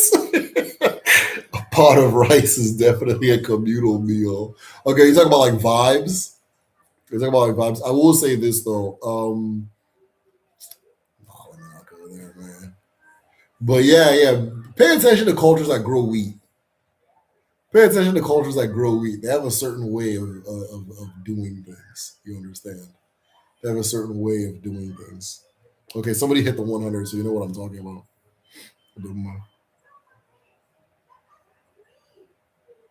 But you guys, I never see myself at this angle, but I have this scar on the back of my head when I was little. No, on this side? Yeah, right here. My hair doesn't grow there. When I was little, I was playing, we were playing tag in the house, and one of my, I mean, we call her an aunt, but I think in America we call her a cousin. She tagged me hard and pushed me, and I hit my head on the side of a wall and split my head open. And my mom stitched me up. My mom stitched me up and all that stuff. So I always forget it's there, but yeah, right there. I always forget it's there, but yeah. Just side anecdote. They will in peace, God. He said, they will in peace, God. Peace, God. Does it matter for one time? Okay, we already did that one. Yeah, I already answered that question as the time of the day. So the time of the day goes like this, right? If you do it at night, you don't break the cola unless until the morning. So wait till the morning to break the cola for your prayer from the night. Otherwise, the sun should be present. The sun should be present. The sun should be participating. The sun should be in attendance. So the time of the day to do it is if the sun is available, go for it. If you want to do Iwaji at night, you can, just don't break the Iwaji until the day. That was the answer I gave. So I don't know. God, y'all are coming with questions today. All right, can you explain deeper on Ajofia? How did our grand ancestors know what forest was the Ajofia? That is a really good question. So one of the ways you know what forest is the Ajofia is you do what is called Ntwala. Ntwala. One of the ways they do Ntwala is there is this metal, it's like a thin metal rod. It's a thin metal rod with bells and all types of stuff, right? And when you throw the metal rod like a spear, when you throw the spear on the ground, it's going to vibrate, right? And each patch of land is going to have a specific vibration. Individuals who do Ntwala will know from the vibration of the land what the land is. Okay? I don't want to say what the land is for. I'm going to say what the land is. Okay? So you strike the land, it vibrates this way. Okay, I know that this vibration means Eke market. I go over here, I strike the land, it shakes again, but it now sounds this way. Okay, I know this one is Uriye. Okay, I know this one is the Ajofia. I know this one's the Ajofia. Okay, I know this one is, but all these different things, right? So one of the ways you can know what land is to do Mtwala. Our ancestors believe that when you approach a land, you reveal what it already is. You don't really make it into something else because if you try to, you can't. I'm trying to think of the Ilu that says this. You can't make something other than what it already is. You can only just unravel what it is a little bit quicker, right? So different patches of land already have the destiny of being this thing, the same way human beings do. And you can use Ntwala to get that sense. That's one way. Also, the Ajofia tends to be the Okento or the dense or more dense forest, like I want to say jungle almost, right? So dense jungle-like forest. Usually with the Ajofia is if you cut the trees, which you should never do, you can't grow anything on that soil easily. The soil is very depleted. Like things don't grow from there naturally. And a lot of jungles, when you clear them, they're not going to turn back into a jungle because the soil is super depleted, right?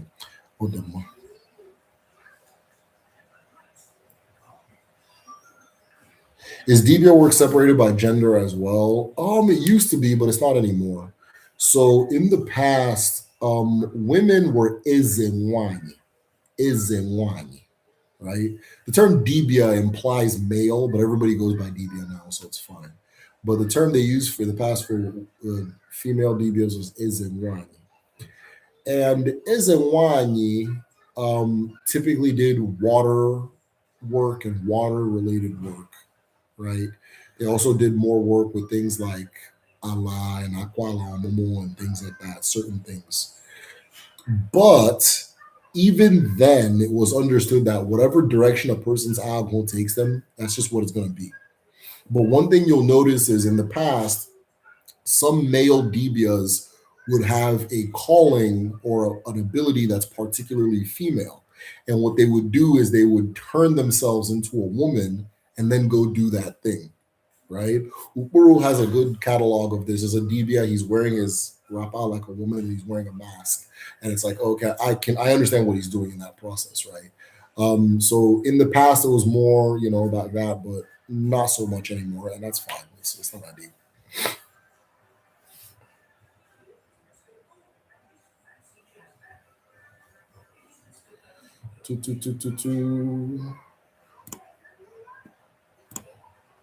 So in the past, women did a lot more is and why water related work.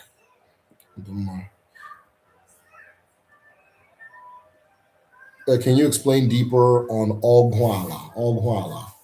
Ogwala, earth medicine? Would that be earth medicine? That's literally what it says. Uh, who asked that question?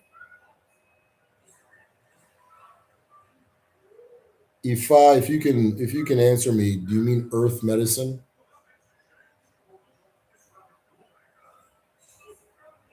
Because the reason I'm asking is because I would think every all Ogun is Ogunala. Yes, okay, yeah, all Ogun is Ogunala, right? Unless we find some medicine in Mars, right? Until then, all well, no, there's also Ogun Igwe, so medicine from the sky, right? Like things like rainmaking is Ogun Igwe. But outside of, to my knowledge, I think most medicines are Ogunala. So I don't know, Mborogu. Afifia na Mborogu is Ogunala, right? Ntusiala is Ogunala. Afa divination is Ogunala. All of it is Ogunala, right? Because Arobinagon is connected to Allah. So I don't know. Is and why I cannot do some functions like give. Okay, good. I'm glad you got Diana. So also this, even though everybody women are using the title Divya now, things like that. There are certain things that women just don't do. Like, for example, women don't kill in Igbo culture, right? If we're eating chicken, you get the live chicken, you give it to your husband, he cuts the head, and then we can start cooking with it. But you're not going to cut its head, right?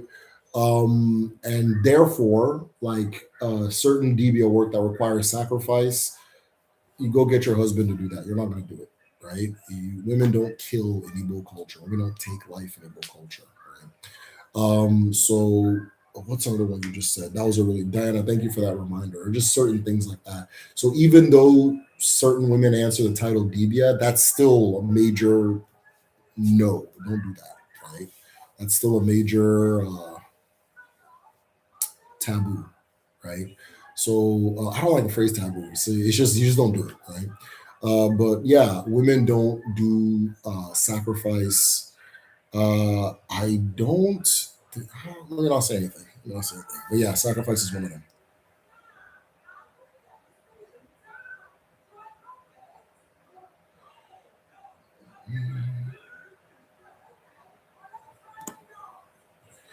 Do we have any more questions? We're hitting that time. Yo, we are starting the traditional medicine class on in March. I think I'm going to teach this one, and we had a really good session this time around. I really want to see more of you guys in there. So if you're interested, let me know so we can get you guys signed up. This was like an amazing experience. Can you go deeper on that, Willie? Absolutely. Hold on, wait. Correct me if I'm wrong, but a woman in menopause can kill so long as she. Yes, yes. Women in after menopause can do all that stuff. Can kill, right? So yeah, after menopause, but pre-menopause, no, you do not kill. You do not kill.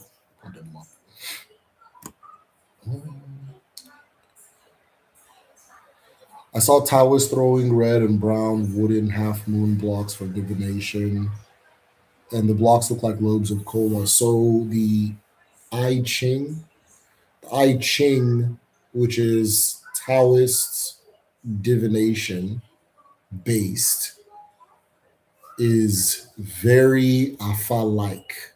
It is very Afa like. It is very Afa like because uh, it uses Akko and Ubi, which is light and dark, to speak. It also, and then it also has this strong relationship with the tortoise shell. Strong relationship with the tortoise shell. Igbo divination. Strong relationship with the tortoise shell. In fact, you keep your beads inside of a tortoise shell. You keep your beads inside of a tortoise shell. So the two of them, they have these very strong parallels. So I'm not surprised you're seeing these red lobes being used in divination and in the Chinese tradition, the Igbo tradition. Of course, we use the red lobe cola for the same thing. I haven't seen the Chinese one though, but thank you for pointing that out. I'm not surprised. We talked about it again in the traditional medicine class.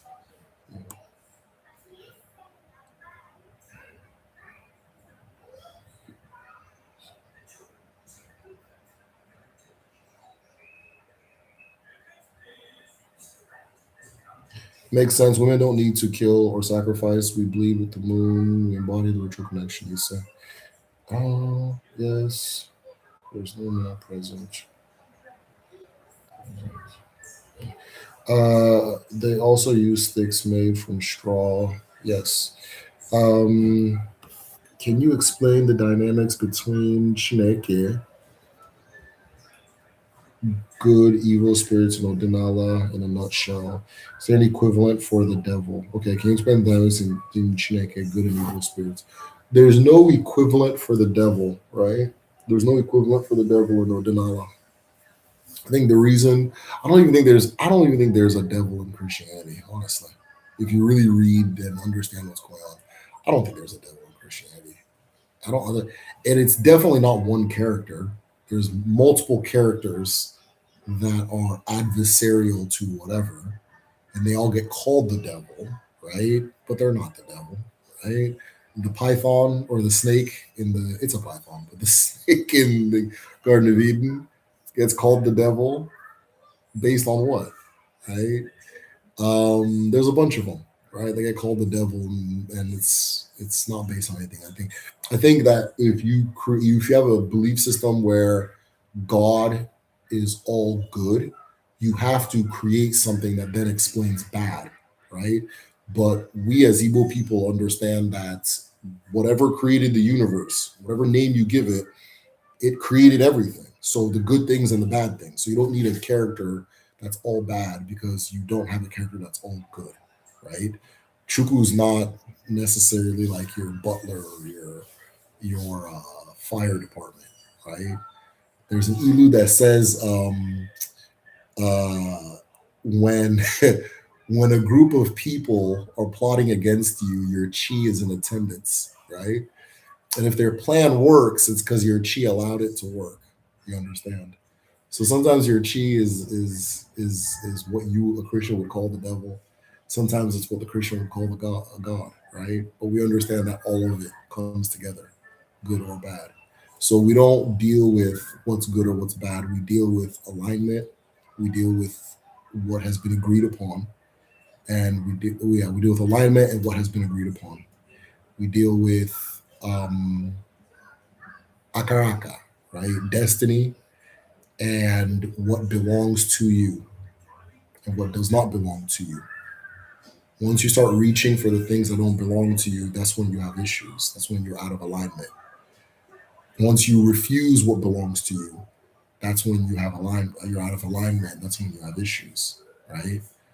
But we don't deal with, heaven, hell, all that stuff. Now, I think it's hard for somebody from an Abrahamic perspective to imagine the moral framework that doesn't deal in that particular situation. But one of the ways we understand right and wrong is what has been agreed upon, right? So we have in Igbo, we have these things called Aro Allah, right? Which are let's call it abominations against the earth. Okay, these are Aro Allah is almost universally incest, murder, uh, striking pregnant women, or desecrating something that's sacred. And then different towns will have different ones outside of that kind of general scope, right? Now, what makes Arala wrong is because as people who are living on Earth, off of Earth, because of Earth, we ask the Earth, what are your rules, right? What are your rules? And the Earth says, so long as you don't do this, and this, you will be fruitful, you will be abundant, all that stuff. And so we follow those rules because we're in agreement with the earth. We've made an oath to the earth that we're going to keep the earth sacred, right? And we're going to keep the pact we have with the earth. We're going to honor it, right? And so that becomes a framework, our relationship with the earth. What is good and bad between you and I is the agreement we have with each other and how well we are able to follow that agreement. So one of our agreements is I'm here to teach you guys Odinala, right? If I get on here and start doing some other stuff, and you guys go, I don't know about this guy, and you leave, yeah, that's natural because I violated the offer between the two of us, right? I violated the offer between. If you guys are here to learn and participate in all that stuff, if somebody's in here acting crazy, Phoenix and Udochi will get right because you violated your offer as a member of my audience, right? So that's how we understand things about is what's agreed upon between two people. Sometimes these agreements are said out loud, sometimes they are just understood, sometimes you try to figure them out. Okay, so if I have a certain gift as a person, that gift is there's an agreement that comes with that gift, and I now have to figure out what the rules of that gift are in order to actualize and practice that gift, right? If I am very physically strong, right, that is a gift. If I'm stronger than the average person, that is a gift, and that gift is going to come with rules, right? Like Spider-Man, great power comes great responsibility. That is very African. In fact, Spider-Man is based on Anansi the spider. You understand? That is very African. It's very West African, Central African, all that, both. And so, yeah, with great power comes great responsibility. That's how what we understand, right?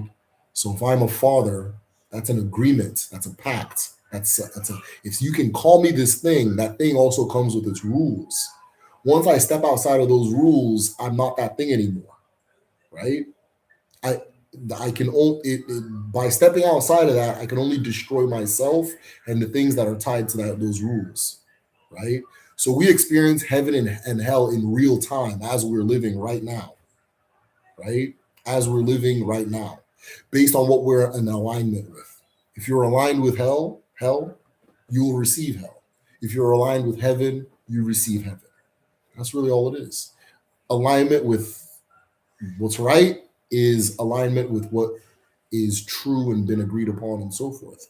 Some of these agreements are again expressed explicitly. Some of them are between you and your creator, and you're going to spend your whole life figuring them out. Some of them are between you and your ancestors, and on and on and on and on. Right? That kind of thing. So I hope that kind of makes sense. We don't really, there's no devil. We don't really believe in a devil. Now there's Adjo Mo. There are spirits that are bad based on our perspective, but even like if you're a healer, you'll come to learn that they're not really bad because they're existentially bad. It's just what they want comes in conflict with what you want. And so now we have to renegotiate the relationship and build a new agreement so that we're not doing this. We can just bypass each other. You understand? We just bypass each other. The best way to understand this is the concept of the vaccine. Concept of vaccine comes from Africa. It's an African concept, right? Comes from inoculation, of course, and then all that stuff, vaccine, all that stuff. Right?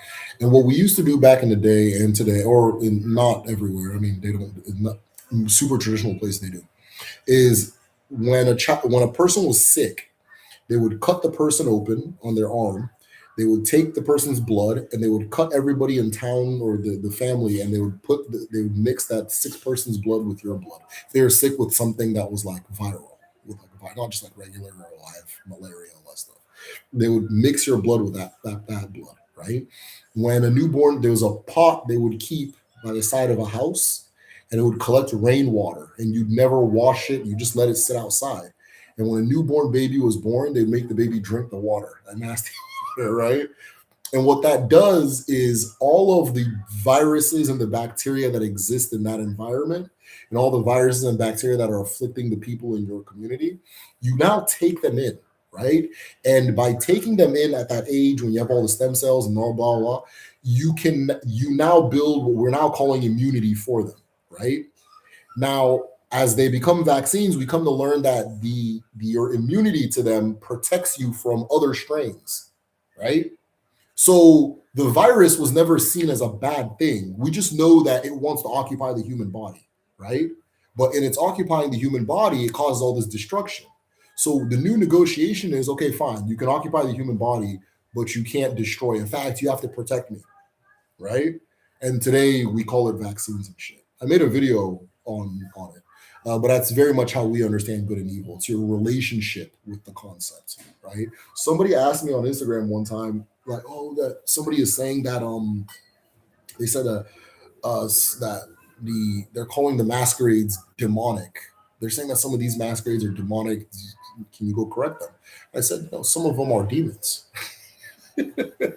Some of those masquerades are, that's exactly what they are, right? It doesn't look that way for no reason. They are. But we've changed our relationship with that thing. So if you scratch, you'll see that one of its names are, I don't know, fear of death. And fear of death is a masquerade that it pops out and it runs around and it has a whip and it whips people, and then it'll dance a little bit and then it'll go and whip somebody else and it'll dance a little bit, whip somebody else, that kind of thing. And then it leaves, right? Now, what is that? We've changed our relationship with it. Fear of death wants to come out and be scary. That's what it wants, right? So, okay, it's fear of death. Once a year on Onwa Ede Ajana, you can run out and go be scary for 4 days.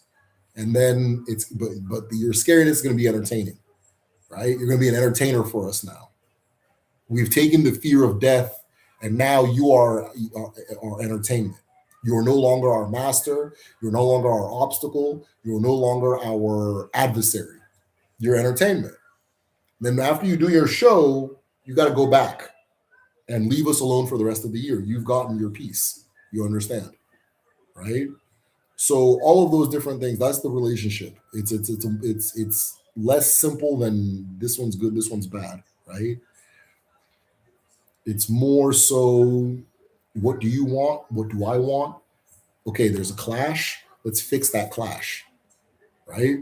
Because I'm in charge first and foremost. This is my community, right? I'm the person, right? So off rip, you're not going to be in charge of me, right? You're not going to be the one telling me what to do. But I can see that there's something you want. So let's work something out. That's kind of how we see it. So we'll do more.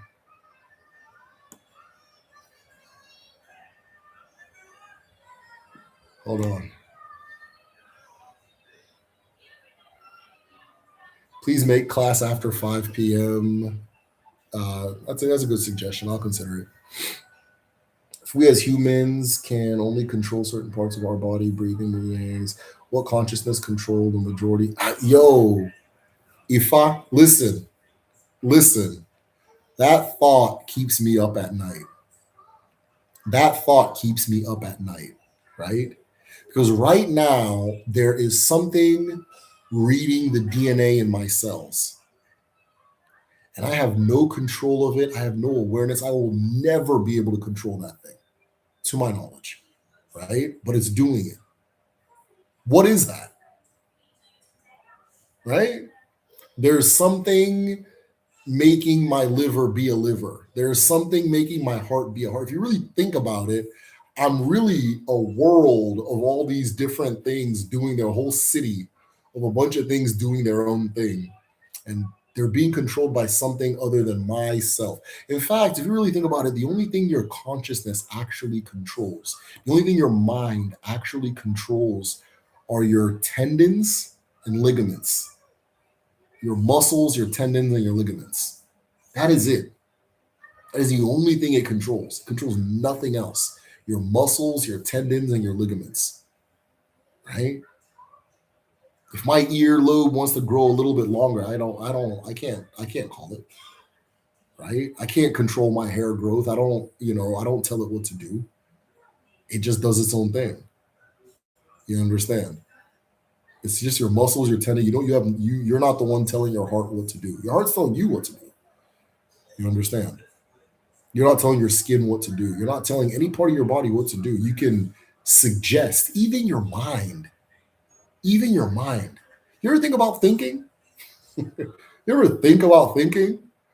You're not the one completely running the show in your mind either, right? Or maybe it's just me, right? But you're not really the one really completely running the show in your own mind. Because sometimes you sit there and start thinking about something you don't want to think about. You're like, don't think about that. Don't think about it. Who are you talking to? If it was your mind, how did that thing pop up? A lot of things happen in your mind at their own time, when they want. And then you have to renegotiate with it. No, I don't want to think about that right now. Okay, now let's think about this now. No, not like that. You know what I mean? Like, what is that? You control so little of yourself, so little of yourself. And the element of control you have is so subject to your experiences and your exposure and your proclivities and your vitamin levels and all these different things, right? Your gut flora, your gut flora. I just found out there's a bacteria in your gut flora that makes you more promiscuous. Promiscuous is Mike Tyson's. There's a bacteria that does that. And in your head, you're thinking it's you. You think you think that's what you're trying to do.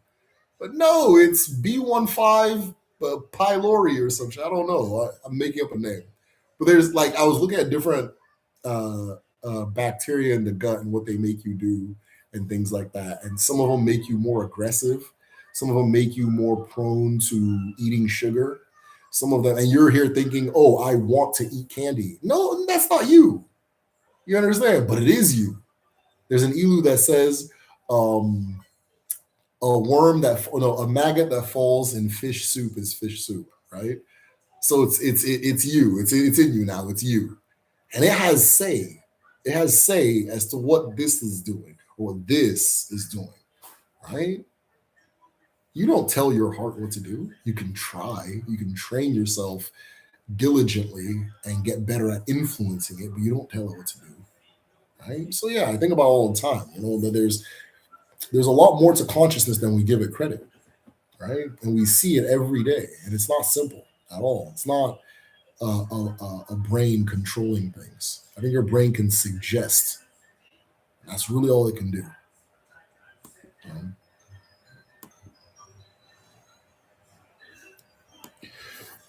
Curious, where does the negative mythos about left-handedness come from? That's a really good question. So it's misunderstood as negative, right? It's not in the Igbo sense. It's not negative. It's misunderstood as negative.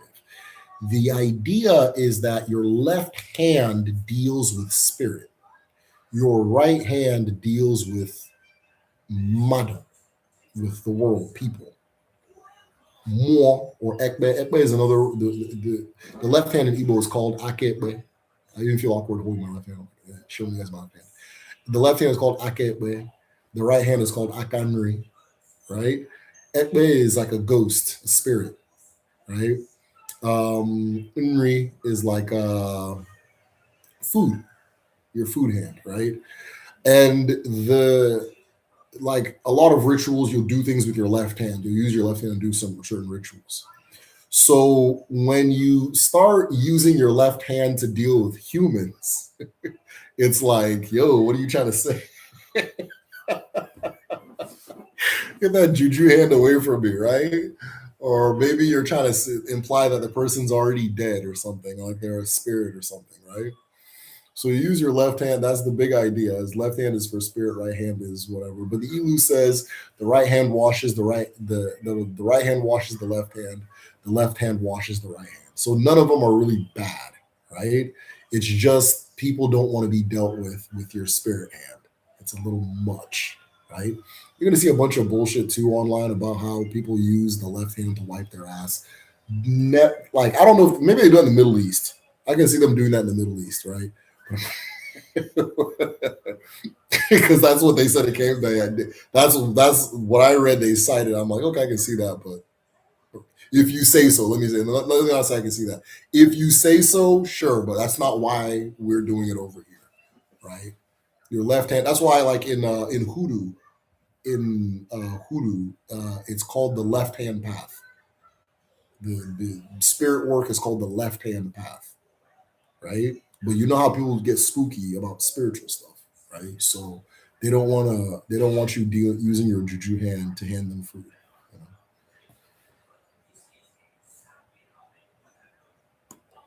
How do I? Curious what is negative? Okay, cool. Ah, mudo, okay, do. Raekwon. Why are you talking about Raekwon? Hold on. Raekwon has a song that explains heaven and hell as states of being due to individual and community. Real talk. Yeah. We don't believe in heaven because we're living in hell, right? Yeah. No, man. Listen, man, just get that Wu Tang double CD, man. You don't need to go to summer school. Get that Wu Tang double CD. You'll get all the knowledge you need. You know, creative force.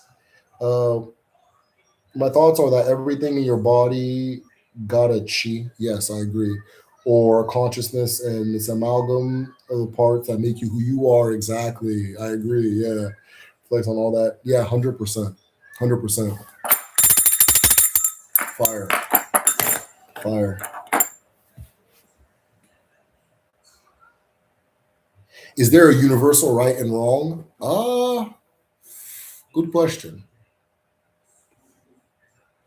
There's universal law, right? So you can call it right and wrong, but it doesn't need you to. You can call it right, and there's universal law, right? And you can call it right or wrong, but it doesn't need you to. Okay. So whether or not, like for example, if I jump into fire, I will burn, right? Whether you can call that good or bad, but it's just universal law. It just is. It just is, right?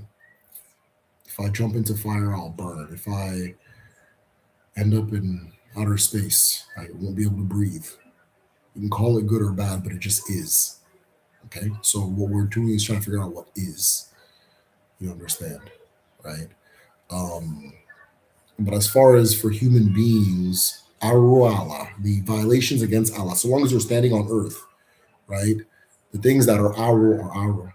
Those things that are against the earth are against the earth, right? That kind of thing. If you go to every culture in the world, I mean, except some, they're going to have taboos against those things too. They're going to have taboos against murder. They're going to have taboos against incest. Can't say that word right. They're going to have taboos against desecrating what's sacred, things like that, right? They're all going to have rules about that. Those things are arala. But some things that we as human beings see as bad are not violations against the earth, like theft. If you rob somebody, that's not arala. It's not aru. That is a violation against human law, human beings. We are violating each other because as human beings, we have a certain accord with each other, a certain understanding, right? That you as a human being, you have things that belong to you, I have things that belong to me, and that there's a process by which we can exchange, right? But if I start robbing people, there's no society, except some.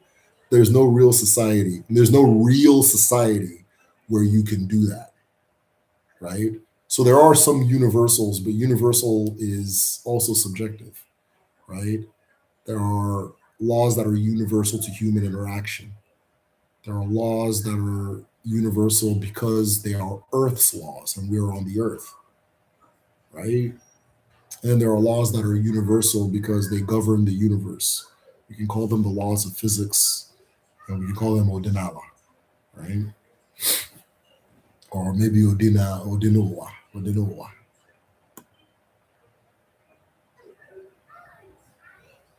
I'm left-handed. Does that mean I'm blessed? That means if you would have grown up in an Igbo household, they would have, they would have beat that out of you. I was born left.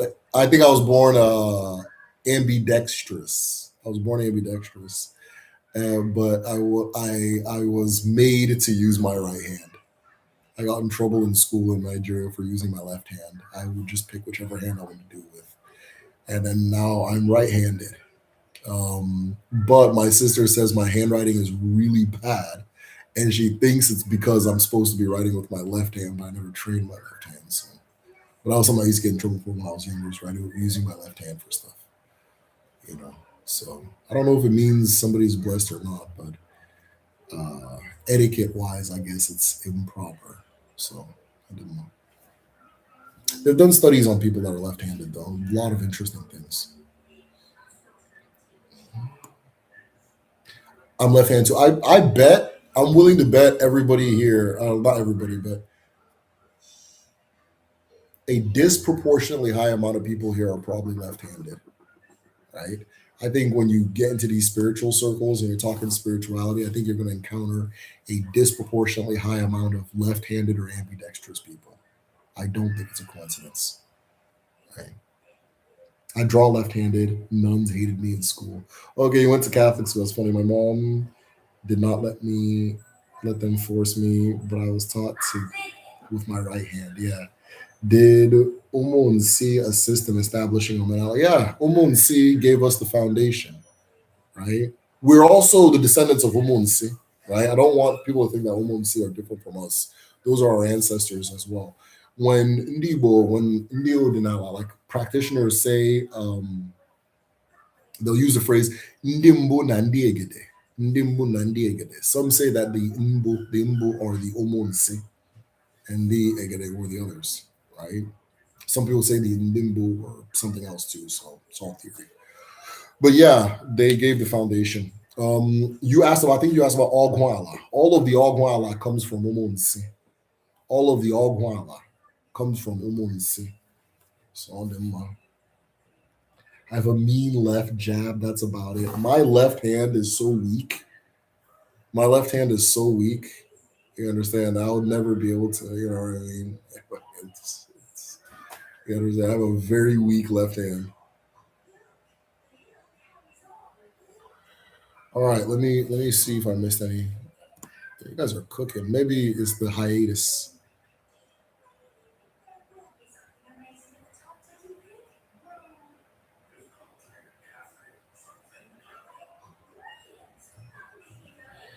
Uh, can you explain deeper on Udide Okanka? Udide Okanka. Udide Okanka is known as the weaver of existence, right? The weaver of existence. So the first time you hear, if you go chronologically, Udide appears in ancestral stories is the story of Chi na Eke. Chi na Eke. I'm not going to tell that full story, but in that story, Chi is working on something in Obichuku, and Chi is entering Obichuku backwards and exiting backwards, right? And Eke is confused, but she was told not to enter Obichuku, so she stays and she's just watching, wondering what's going on. And she begins her own project of weaving a cloth. She begins weaving it and weaving and weaving and that kind of thing, and she ends up opening the door when the Chi is not looking. An explosion happens. She dies. Her body begins to spread across, I guess, whatever you want to call it. But that body becomes the universe. Like big explosion, then it's spreading, becomes the universe. And so Shuku instructs Udide, a spider, to take that cloth and continue weaving it and cover her body with that cloth, right? To cover her body with that cloth, like a burial shroud, maybe, I don't know, but the cover, right? And so we call that cloth Ogodo Komusu. Ogodo Komusu. Now, I always say Eke is creation, but the way it is told is that we are on top of the cloth. We are on top of that cloth that is covering her. So she's actually something deeper than creation, right?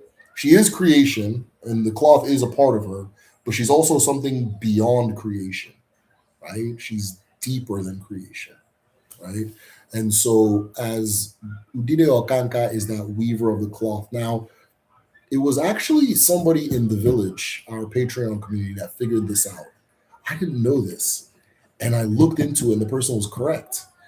Udide Okanka is Agu, but it's Agu at the highest level, at the biggest level, right? And so the person goes, yo, that they think that there's a relationship between Anansi the spider and Agu.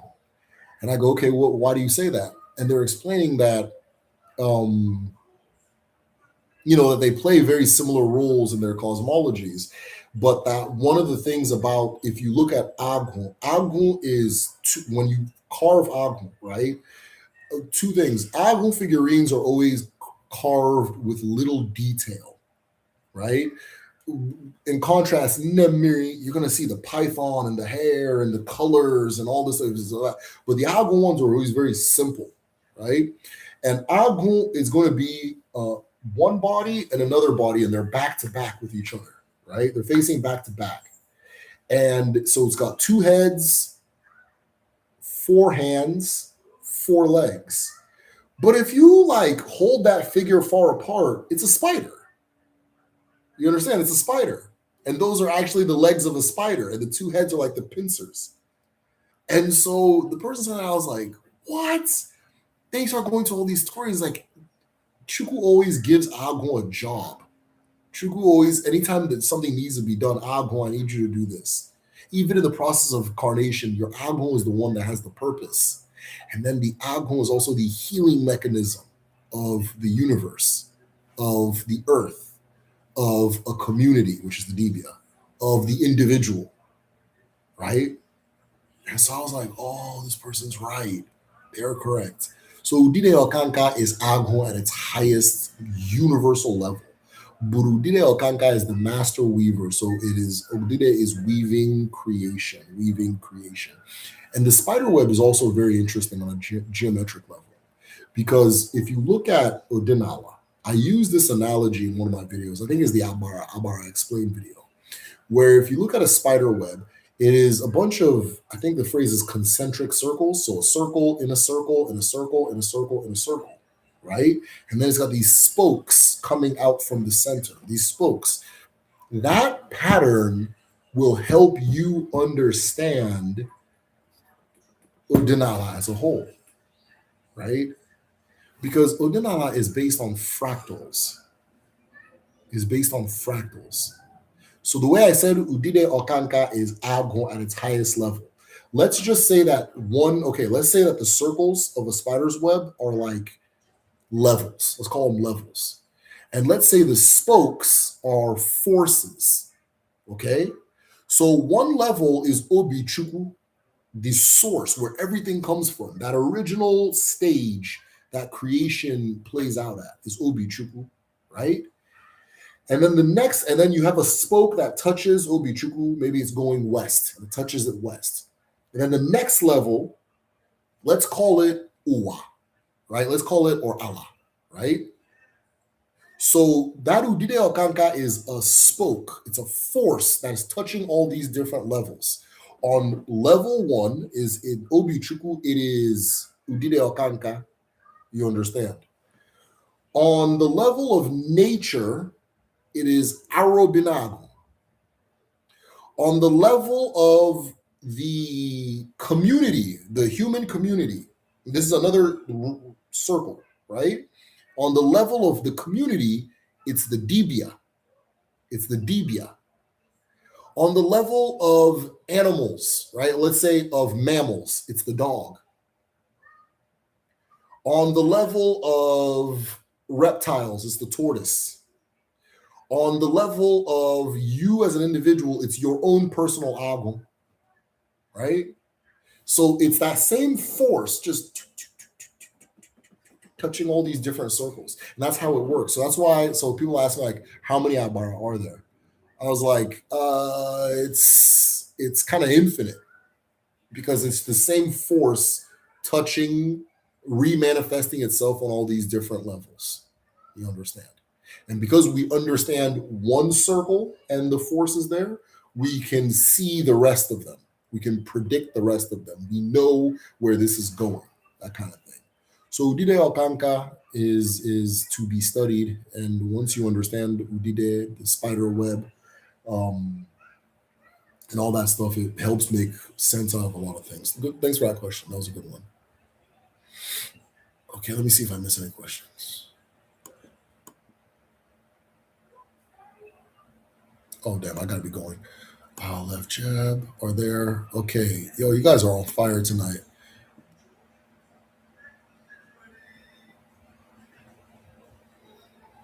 Speaking of spiders, I had a dream that a big spider sacrificed itself to be eaten by smaller. Deep, very deep.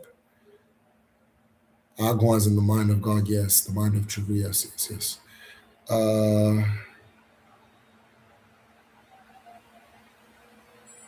Can you explain deeper on Abba and Kebiri? Abba and Kebiri. You know, if I don't think I know about Abba and Kebiri. I don't think I know. Am I not remembering something? Because the phrase sounds familiar. Abba and Kebiri. Is that a masquerade? Aba, like do, Kibiri, Aba, Kibiri, like sharing things out, shatter, like moving things out. Something about like little parts doing this, right? Aba and Kibiri. I don't know what that is. If you can explain, like, or let me know what you know about it, I'd appreciate that. Maybe I'll learn something today. How old are the interpretations? How old are the interpretations of spirituality? The ancestors understand Odinala as you're explaining it, or is this a new understanding? This is, yeah. I don't add any, like. I avoid doing anything new or new agey or adding new stuff. This is as it is. I mean, this is as it is. I couldn't tell you how old it is, but this is what it is. If you ask like elder practitioners, all that stuff, this is how it's been. I'm not adding anything, right? I started the medicine shell as an archiving project. When I started, I wasn't even like a practitioner, right? I just wanted to archive these things because they felt significant. And then as I began to do more and more, I become a practitioner, right? So, but the original offer, the original agreement, that pact is archiving and researching and teaching. And so I have to keep that, or else this thing won't live. I have to. If once I start making shit up, it's gone. You understand? So no, I'm not adding anything new. I'm not spicing anything up. It is what it is. This is what it is. And, if you ask any elder or anything like that, just they'll tell you the same thing. Or like an elder that's not like a interesting. All right, hold on. Let's see. Spoke analogy, touching along circles.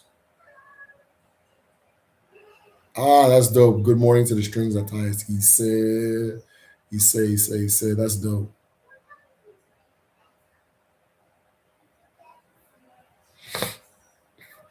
He used to tag a spider around town. Creative Force, man. The Creative Force is a real hip hop. He said like so you okay, I didn't know you were you did tags. That's dope. I remember one time, anyways, I'm not trying to go to jail. Also, I interpreted the dream as Aghon being eaten by everything, and therefore everything has Aghon within them. Yeah, okay, that's dope. I didn't see that, but now that you say it 100%, yeah.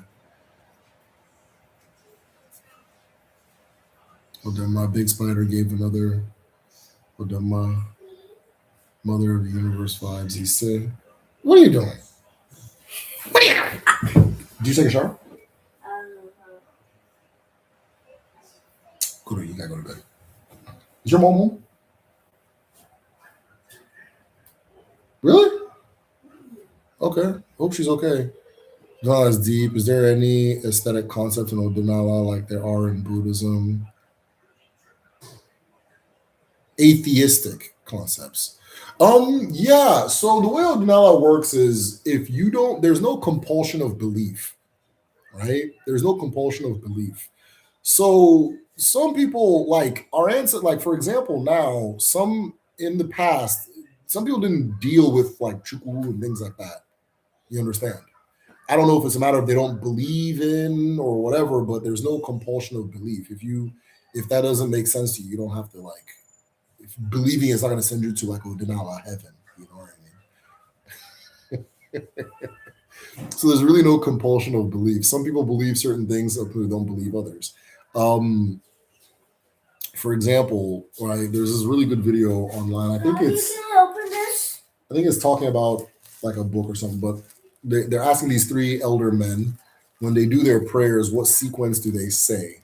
And some people say, I say Allah and Chuku. And another person goes, I say Chuku, then Allah. And that kind of thing. And they all know why they're saying theirs in their sequence. It's just what works for them, right? So, yeah, you can be an Odinala person and be an atheist as they define it in the West, right? But I don't think that title, atheist, theist, agnostic, I don't think you can just slice it out of like the Western kind of and then put it on the African one, right? Because it's going to be an awkward fit. There's going to be an awkward fit. But yeah, there's no compulsion of belief. If you don't believe one thing or another, that's fine. Like for example, I grew up. My dad. I mean, he doesn't really. He doesn't. He's very like he just you have to prove it to him. He doesn't just believe stuff. He's not religious, anything like that, but still participating in the culture, right? Still participate in this and all these different things. We still acknowledge reincarnation, things like that, but he's not like, it's hard to explain. That's why I didn't know that I was growing up in a thing. It's just you know what I mean? Like I don't know how to explain it, but yeah, there's no compulsion of belief. Um, Anything somebody claims, they should be able to prove it to you. If they can't prove it to you, they should leave it alone, right? I used this emu earlier, if you were here, but I'll use a similar one that says, when the viper fails to show what makes it a viper, children will use it to tie firewood, right? The other one I shared earlier, which has kind of become the theme of today's discussion, was when the Arishi, and Arishi is like a figurine in this context, a figurine you use to channel spirits, right? So when an Arishi fails to do what an Arishi is supposed to do, we use it as firewood, right? So things have to show what they are, and there's no compulsion to believe something that doesn't show itself as what it is, right? So,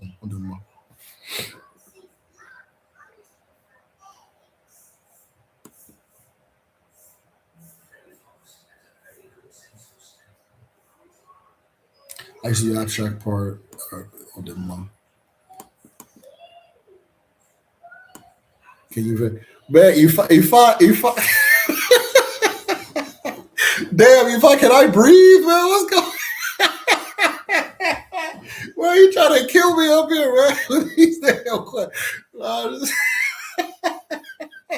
Anyways, man, I'm the one that said ask me anything. You just go pop, pop, pop, pop, pop, and these are heavyweight questions too. But no, I'll go ahead. Yeah, no problem. So Aku and Obi are the formula for all things, right? Aku and Obi is one of the ways that Afa says chi and eke, or really eke na chi, in the proper order. And you see that with Aku and Obi. Aku is darkness, right? Very specifically, procreative darkness. There's a level, according to the answer, there's a level of darkness that has to be present for life to manifest, right? Life manifests out of intense darkness. That intense darkness is aku, right? Ubi is light. Ubi is light. So using aku no ubi, or light and dark, all things are created, all things are understood. Okay. And so the Afa language uses aku and ubi, light and dark, something and nothing. Um, yeah, light and dark, or something and nothing, to say everything it needs to say. You understand? Afa is a tool for tapping into the mind of um, Arobinago, or the mind, the consciousness of nature. Okay. And it's asking the consciousness of nature questions. And so when you use Afa, right? When you're using Afa, you understand. A lot of DBS will tell you this. I'm thinking like maybe I'm a DBA, but sometimes when I talk to DBS, like, no, these guys are different. A lot of DBS will tell you, a lot of them, almost all of them will tell you that Afa is AI. They keep saying it's AI, it's AI, it's AI. I wouldn't classify it as AI, but they say it's AI. So it's like asking Chat GPT. But the reason it's able to have consciousness is because it uses ako and obi, something and nothing, right? Which that concept now enters North Africa from West Africa, and then from West Africa enters Europe. In Europe, they call it geomancy, but they know where it comes from. They know geomancy comes from Africa. The concept comes ako and obi, and geomancy then becomes binary code, 0 and 1, something, nothing, right? So that is the formula for consciousness, for thinking. Is Aku, and it will be light and dark. Aku is Eke, the mother. Ubi is the father. How's the novel coming along? I know we were working on. Yeah, coming along very well. So I'm I type in like chapters and then forgetting where I saved it. So I'm actually just getting it organized. But I'm about to finish. I'm actually about to finish with draft 2. This is just yeah, but originally it's one very long book, but I've decided that it actually should be 2 reasonably sized books. And so reasonably sized book number 1, I'm almost finished with the second draft, which is the final draft. I have about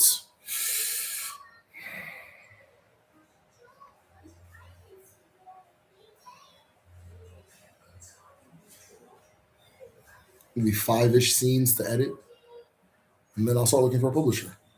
No, more than 5, maybe like 8 to 10, which I'm about like 70-80% there.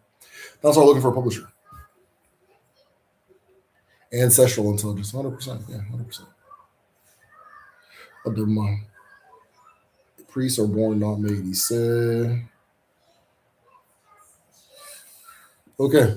But guys, I think that's it for today. As always, I appreciate you guys being here. Do you sleep, man? Shit. Ask if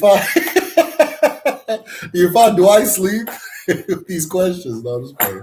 I appreciate the questions. But yeah, I'm trying. I gotta take my son to school in the morning, so hopefully I wake up on time. But either way, you don't know God day. Wait, before I say that, get on Patreon. Get on Patreon. Get on Patreon. Get on Patreon. If you're not on Patreon, get on there. Those of you who are coming to the group study, I appreciate you guys coming to the group study. Make sure your Patreon is active when you come in. I typically don't enforce that super hard, but I think I need to start cracking down because a lot of people that be hanging out and they haven't been on Patreon for a year or more. And so make sure your Patreon is active if you're coming to the group study. That being said, and then just join the Patreon. All the announcements and stuff will be there. That being said, uno gade, uno geto, nkabla uno tiriaka, o gade no wa, o gade otwa neke, no rie, na fo, na mpo.